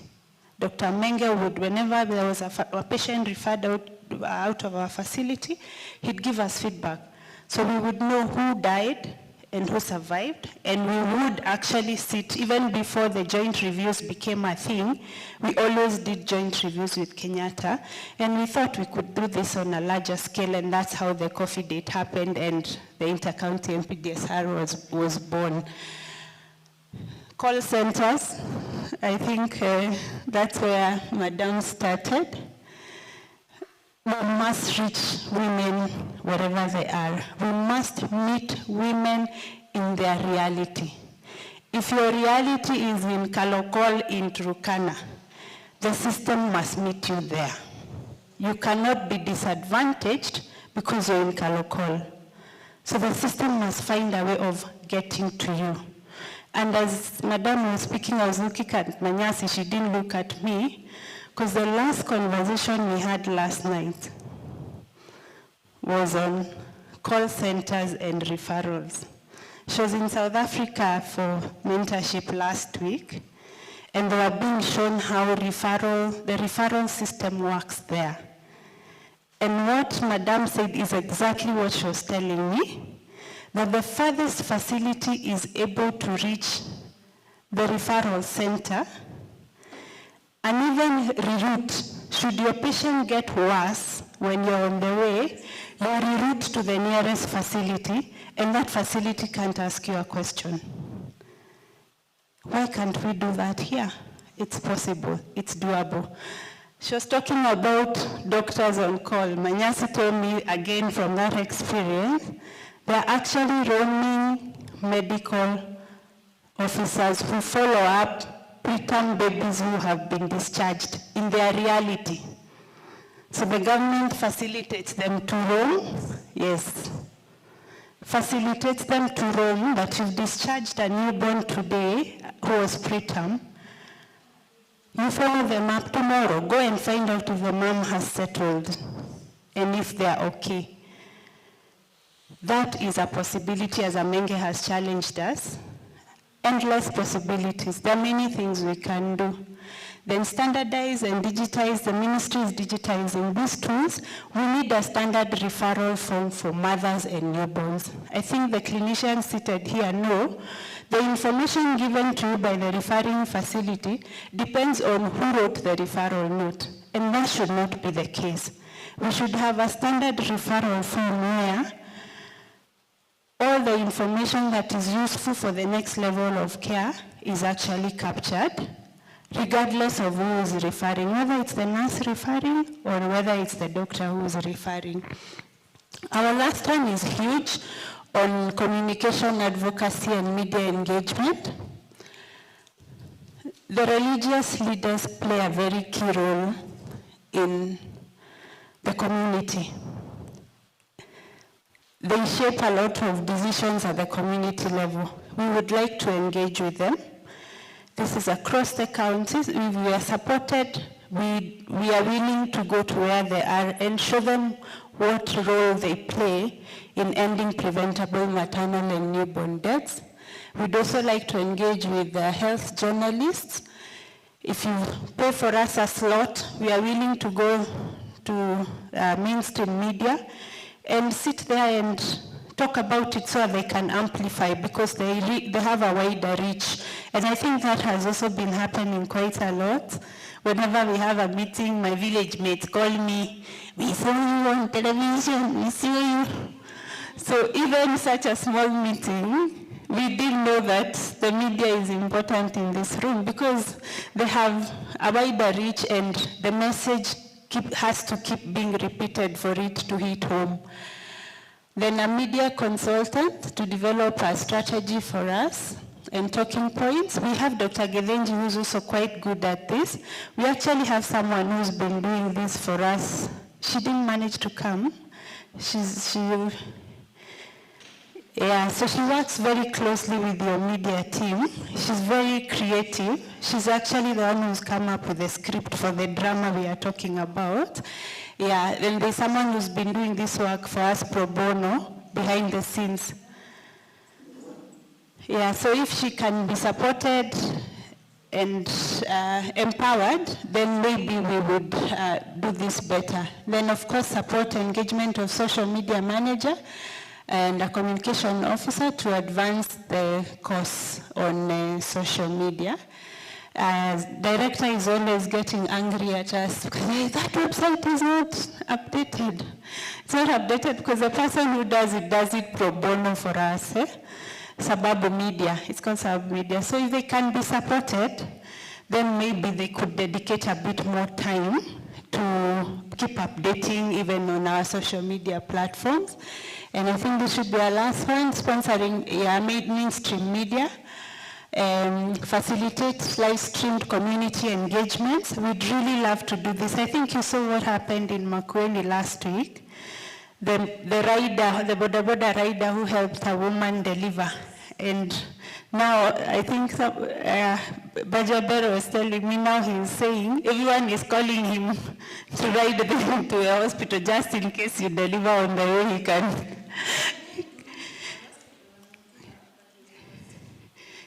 Yeah, I think they were going to the hospital and it was time for the baby to come out. So they were in a social hall, the community was there, and he's become a hero in Makueni Wote. So we'd like such forums to engage with the community, to also just show them what is their role. Do not wait for her to labor for so long in the house. Maybe take her to the hospital earlier, such things. We'd like community engagement forums, facilitation of targeted forums, especially male involvement. We can be able to put men together in a forum, speak to them on their role in ensuring that mothers and newborns are not dying. And finally, there it goes, the conference. Yes, so we feel that we can learn best practices from other countries. You guys were in Uganda. You know Uganda has an annual MPDSR conference. Yes, and this is tied to a reward system. Why can't we reward the most improved county, the most improved facility in neonatal outcomes, in maternal outcomes, reward the county that has hired the highest number of midwives in the last 1 year, just to appreciate people and show them their responsibility at whatever level. Oh, I thought I was done. County HR audit. As it stands now, there's been a lot of movement of health workers in and out, so we don't even know who is where. If we are able to do that through the COG County HR audit to map where our healthcare workers are and what skill they possess, then use an SOP checklist. We now have a nice obstetric protocol for emergencies. So as we are doing a death review, for example, we think that there should be a checklist which is checked against the standard of care. So that as you review, if the protocol says you should have given magnesium sulfate at this point and you did not give, then we are able to actually tell in a nice way that this is where we missed the opportunity to prevent the severe morbidity or mortality. Then facilitation of inter-county collaboratives. So there are 2 communities of practice we'd like to set up almost immediately if we have support. So we have 3 counties, Kwale, Kajiado, and one other. Which one is it? Marsabit. So the ministry has distributed CPAP machines, but if you go to most counties, those CPAP machines for newborns are in the store. But these 3 counties, and you can see all of them are actually hard to reach counties, they have started using them, and the newborn outcomes, the change is so significant that you don't need to be told that something has shifted. So we are saying, what can other counties learn from these 3 who have taken it and took off with it? We would like to form a community of practice around CPAP. And then the other one is on PPH. Allow me to say, today is the 4th month is ending in Kiambu County. Now it's the whole county, not just the hospitals, the level 5. So in all our 40 public facilities, we've not had a death from PPH or preeclampsia. And today is the 30th day of the 4th month. This has never happened. And it's been with a lot of support and intentional leadership by the county. So we are saying we are willing to share that with maybe other counties that have done it, like Makueni. We can share our best practices to allow, we form a community of people whose focus is only on PPH and say, this team is going to tell us across the 47 counties what do we need to do so that mothers can stop dying practically at the county level. What do you need to do beyond reading the guideline and having the drugs in the store? Then ensure commodity security for essential MNH commodities. So this is my second last slide. What does it cost? So that's how much it costs, spread over 3 years. So year 1, year 2, year 3. So we're in our first year, and you can see how the figures look like. Pesa kidogo, pocket change. This one you can even maybe give us from your salary. But yes, that's how it's costed already in the investment case, and that is how that looks like.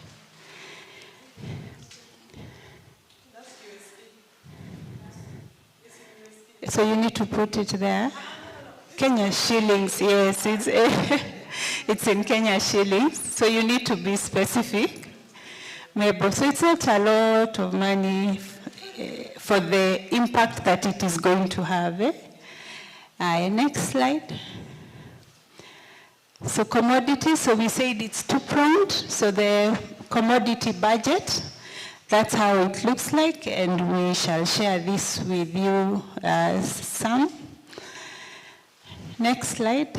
So what do we already have? There's already work going on between the COG and Gates Foundation. So under the COG grant, there's USD 800,000 spread over 5 years for those outcomes, and we were very happy to see MPDSR mentioned there.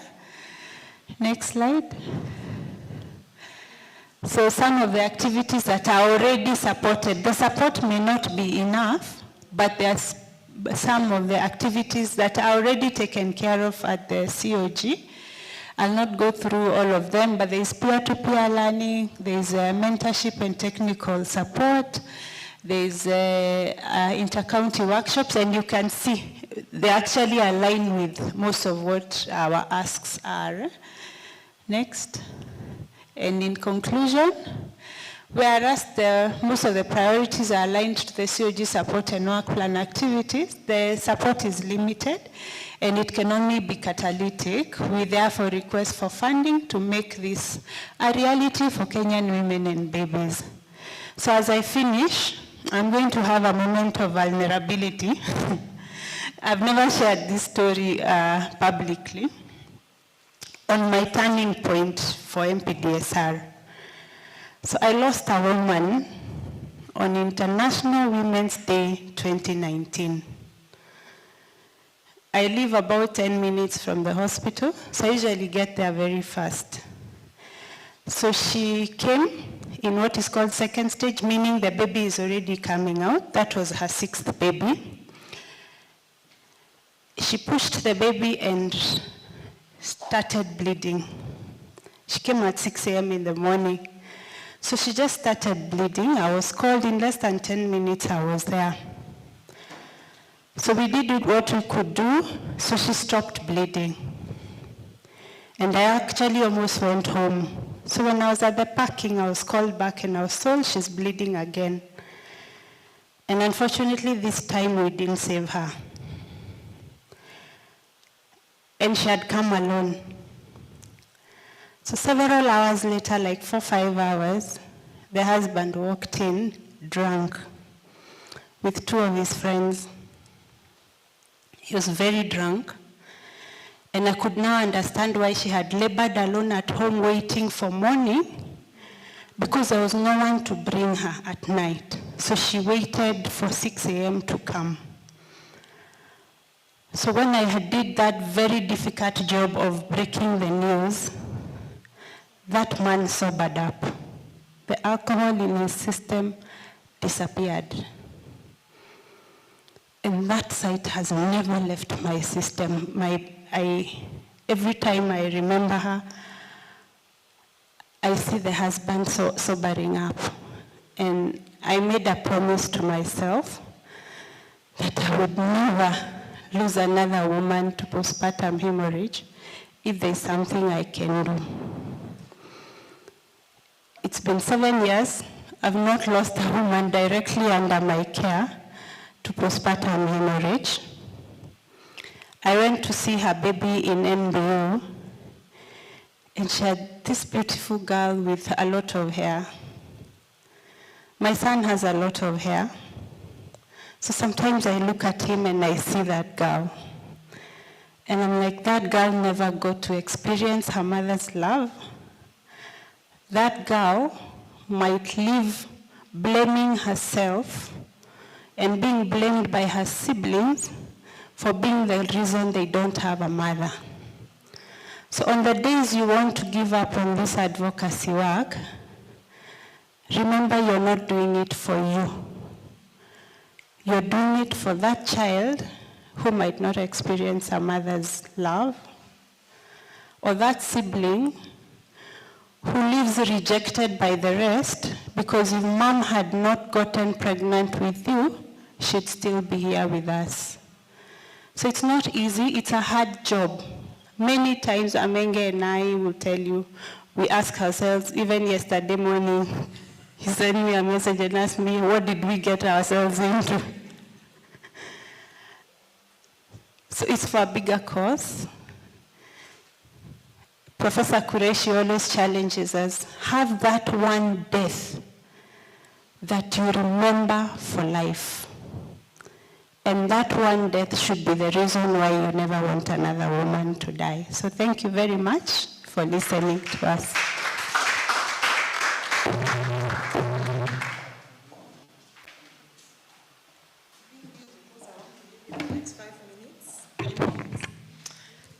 Thank you very much, Daktari. That was a powerful ending. And I think a journey of 1,000 miles has to start with a step. That was a turning point and a step unto which you decided to do this thing passionately. Allow me say this again. The same nephew that I referred to on the 16th of December 2024, when was I back? Summit, 16th of December. 2025, yes. That doctor was called from West Pokot because the father was in distress. He came in ICU at Nairobi Hospital, resuscitated the father, and the father woke up. After 3 days again, the father passed on the 16th, still trying to resuscitate him. And I remember because I did not go to the hospital that morning, my husband did. He found him crying on top of the dead father, and he said, if I was to choose a profession again, I would still choose to be a doctor.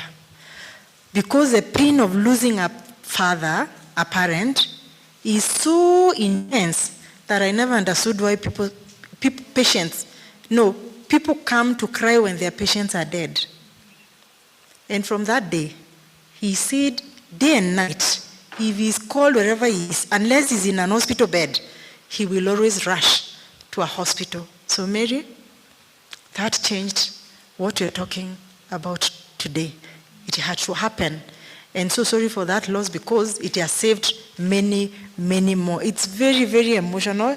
And when such stories are told, I ask myself, by the way, I would have been that person giving birth to one son and gone.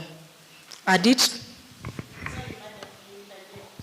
forgot to say, unfortunately, she shared a name with someone who is in this room, 2 names. Someone I see often. So every time I see that person, I remember that day. That's how bad it is. It bothers me 7 years later. Sorry. No worries.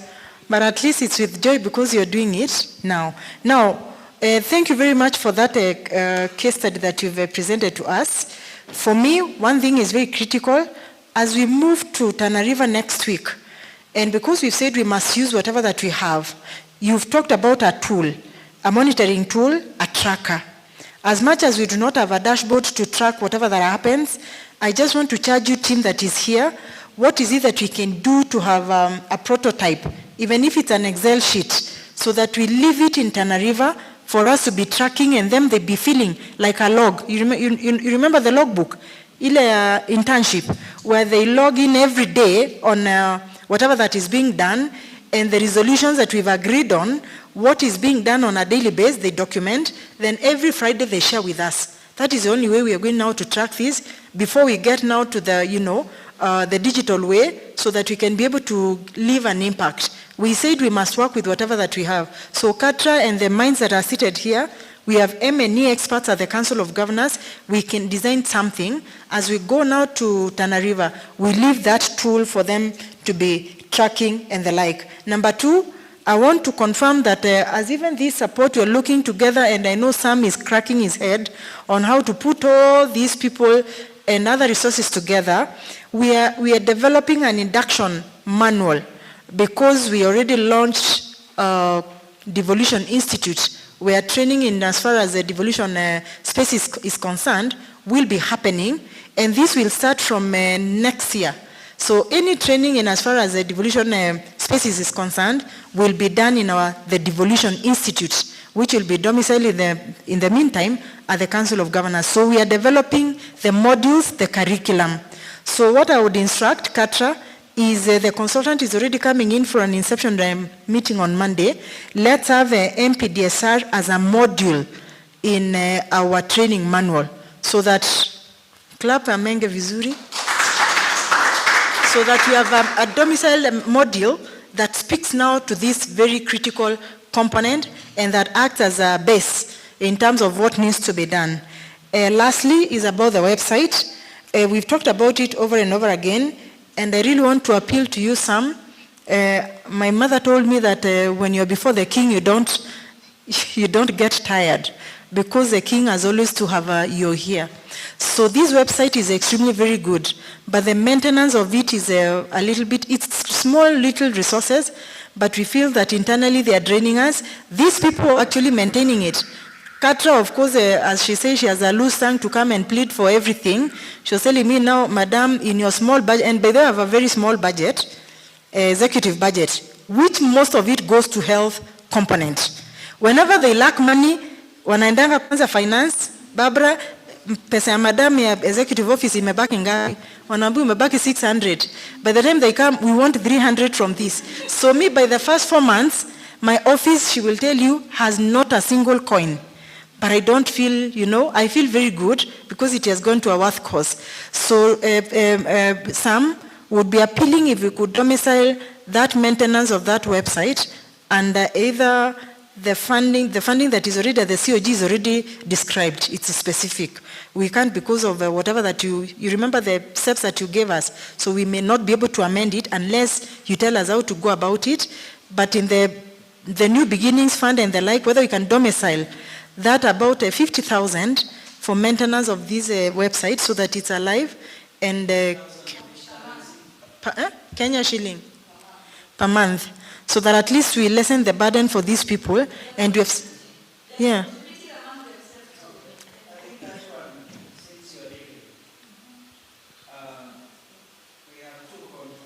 Yes.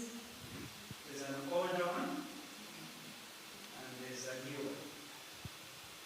I think what's going to happen is we could discuss an internal procedure on how a scope can be adjusted. Yes. The way we did with New York. Yeah. To support that piece. Okay. Thank you very much.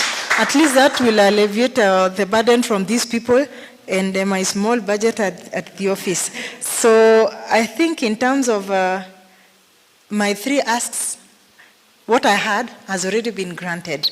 So team, again, I sincerely appreciate you. And I just want to charge you again, do not tire. Continue doing this. When chapters of the successes of these will be written, whether 10 years to come or 20 years to come, I tend to believe, because God is going to grant us longevity of life, you will feature in each and every statement that runs. And for once, you will leave a legacy in this world that you did something small that impacted the generations to come. Otherwise, asanteni sana. Now, allow that after this presentation on the milestones, the gains, and of course the future looking, what you're looking out for, then it would be prudent, maybe within 5 minutes I listen to Sam on a feedback and see what you can be able to reference back. Karibu Sam. I have a meeting at 2. Yes, so I'll be fast.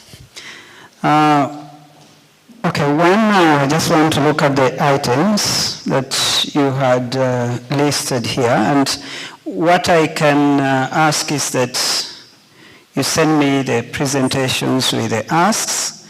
The reason is we have our partners working in some of these spaces, so that I'm able to look at what you distilled yesterday with Mabel and the team in terms of what the grants within COG offers, and then I could able to see what is this thing from that list that it's not within the COG grant, and I know it can be done by somebody else who's having Gates Foundation money. We'll also engage in a conversation where you might find something is being done within the current COG grants, but maybe it might need a larger, going to more to scale, and somebody can support. So I think those things will help me. But just a few top-notch things, we've talked about the website. On the tracking, because we have a grant with ICRHK that was mentioned there, so that still gets money. if you assess it, given the urgency, and if you have worked together on that tool, because it could be that even COG was involved in working that tool, I don't know the details. If you assess it, because it was mentioned in your slide, and you said if you can use it, and specifically for MPDSR, and I think they are also supporting the national government or something, so that can also create synergy. ICRHK. Yes. Yes. So since I think it's a tool that they're also working with the national government, that can also help in synchronization at the two levels. But I don't know the nitty-gritties. I think when you sit together, because you mentioned it here, you'll see whether it is something that, because it's a tracking thing, you know? Yes, so, and no, I think that one was a different tracking. If I listen, it's an MPDSR tracking. Yes. Yes, tracking that one. So I think you can look at that tool, and it could happen that maybe even COG is involved in development, if you think it fits the needs. So that's already a funding that's with them and can support that aspect. I will also discuss with the team in terms of ICRHK, in terms of M&E support, because they have already seconded one of their staff at Bashir's office to support M&E for this RRI. And maybe we could see whether that's possible for COG. Then the other thing that came up also in terms of a desk, specifically with the COG, I think I'm happy to have an internal discussion with you and your team. In some of these grants we have scopes for consultancies, for what. We can interrogate with your finance teams and all that and see, will that mean recruiting one staff, utilizing that resource and changing a few things? I think that's an internal conversation, because I feel like this is not something short-term. Yes, and therefore, you might be having an existing staff that can do that, but benefit from salary charges to this. I think that's a conversation we can have in terms of, because sometimes I look at low-hanging fruits. What is this that's within you that you can start with, even as others come in later? Then, just speaking what I noted here. You also mentioned, and I'll do more comprehensive update, I just want because of your time. You mentioned also around the reward recognitions and all that. The beauty is that that's already built into the two grants. So if you have that conference and you want to recognize at least the two grants within COG, and maybe correct me if I'm wrong, I'm talking my own things, but there's that thing of recognizing and rewarding, champions. I think it's there, remember, in both grants. That's already budgeted for. Yeah, it's already budgeted for. Now, there was this about the drama. That was in the beginning. Looks like we already are enjoying the skit. Okay, let me explore what are some of our existing grantees. Some of these things you try to see which grant lying somewhere that scope can be close by. Because one of the things I don't like doing is to tell a partner, do this and this. It needs to be a conversation, and all that. That's why sometimes I can get a call, oh, can you tell this partner to do this? I say no, because I respect. Just like I've said even here, there are things we shall discuss internally with COG, but I cannot say just this. Because you can say that and maybe they have committed that money to something, you know, and you want to be respectful and all that. So I'm thinking of a few of our partners. There's one partner who the money remained, and we were closing the project and try to see whether depending if I could ask and say, can you utilize part of that money that remained? When you close a grant, there's a certain threshold of money when it remains, and you say this has remained, there's a conversation we usually have. So I'll try to see that. I've checked it's around $40,000, what you mentioned. Or of the 5 million you're saying in dollars. Yeah, all right. Yeah, it's good to clarify. So I'll have that discussion and see how it goes. It's a partner who also works very closely with your space. So in view to respect the time for our CEO, I'll say, when you send me that, I'll see what can we do internally within COG. What is these things that I know? Like even financial planning, we have a partner, Budgeting Hub, that does, their daily work is about budgets. And they work very closely with Treasury and in the ministry, that they can do that training. That's what they do every day, and it gets funded. The smart advocacy, I will ask our partners already in our scope, Japaigo. We have a grant in Uganda that works with Japaigo here and works with other organizations in other African countries, and they could do that using that money. So that's not going on that. So some of those areas you've mentioned, I just look at who is within their scope, so that it's even not like you are changing a scope of that partner and say this component, this component, this component. There are some media aspects in terms of connecting with the media. We have partners who really can give space that facilitate that without the media charging. Without the media charging.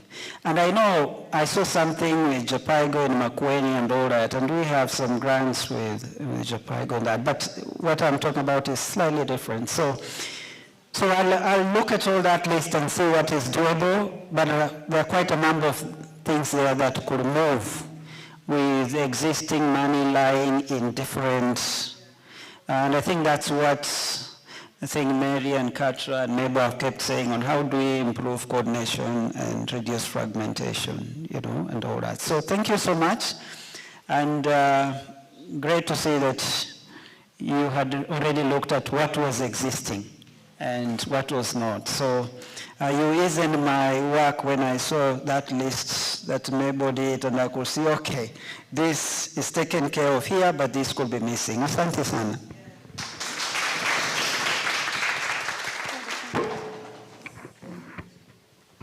Thank you so much. I think the meeting was successfully concluded. October, November, Intercounty MPDSR conference it is. Clap for me. I have said the workshop for the 3 days was very conclusive, very consultative, and very successful with the commitments, and that October, November, Intercounty MPDSR conference it is. We will think through it. So we need to start doing the concept. I'm already thinking about the concept, but thank you so much, Madam Mary Mwiti, for joining this meeting. Thank you so much, Sam. Thank you so much, Intercounty team. I usually say because they have not done surgery, their hands are trembling, they usually develop tremors, and also the neonatologists who have not held the baby, they are also developing tremors. For us, I know we've achieved it. I want to appreciate each and every one of you. This is a commitment, this is a journey we need to walk, and it has already borne fruits. One day in the history of this country, your name will find itself somewhere. Even if you are not there, your grandchildren will be able to associate themselves with what you've done for this country. Our prayers as the one comes on, we will be able to calculate and say in this country, our MMR for the last 8 months has reduced from this to this, so that we can be able to celebrate. I don't know whether the national anthem is ready, so can you all be upstanding? We pray. Turushie moja alafu tufunge mkutano. There is something. We have to thank God, because without God we will have not reached where we are. And I want to say thank you so much. If there is anything, and then we national anthem. Please don't forget to join our webinar, which is starting at 4 p.m. We also have a group photo. I know it has been set. National anthem? Madam. Amen.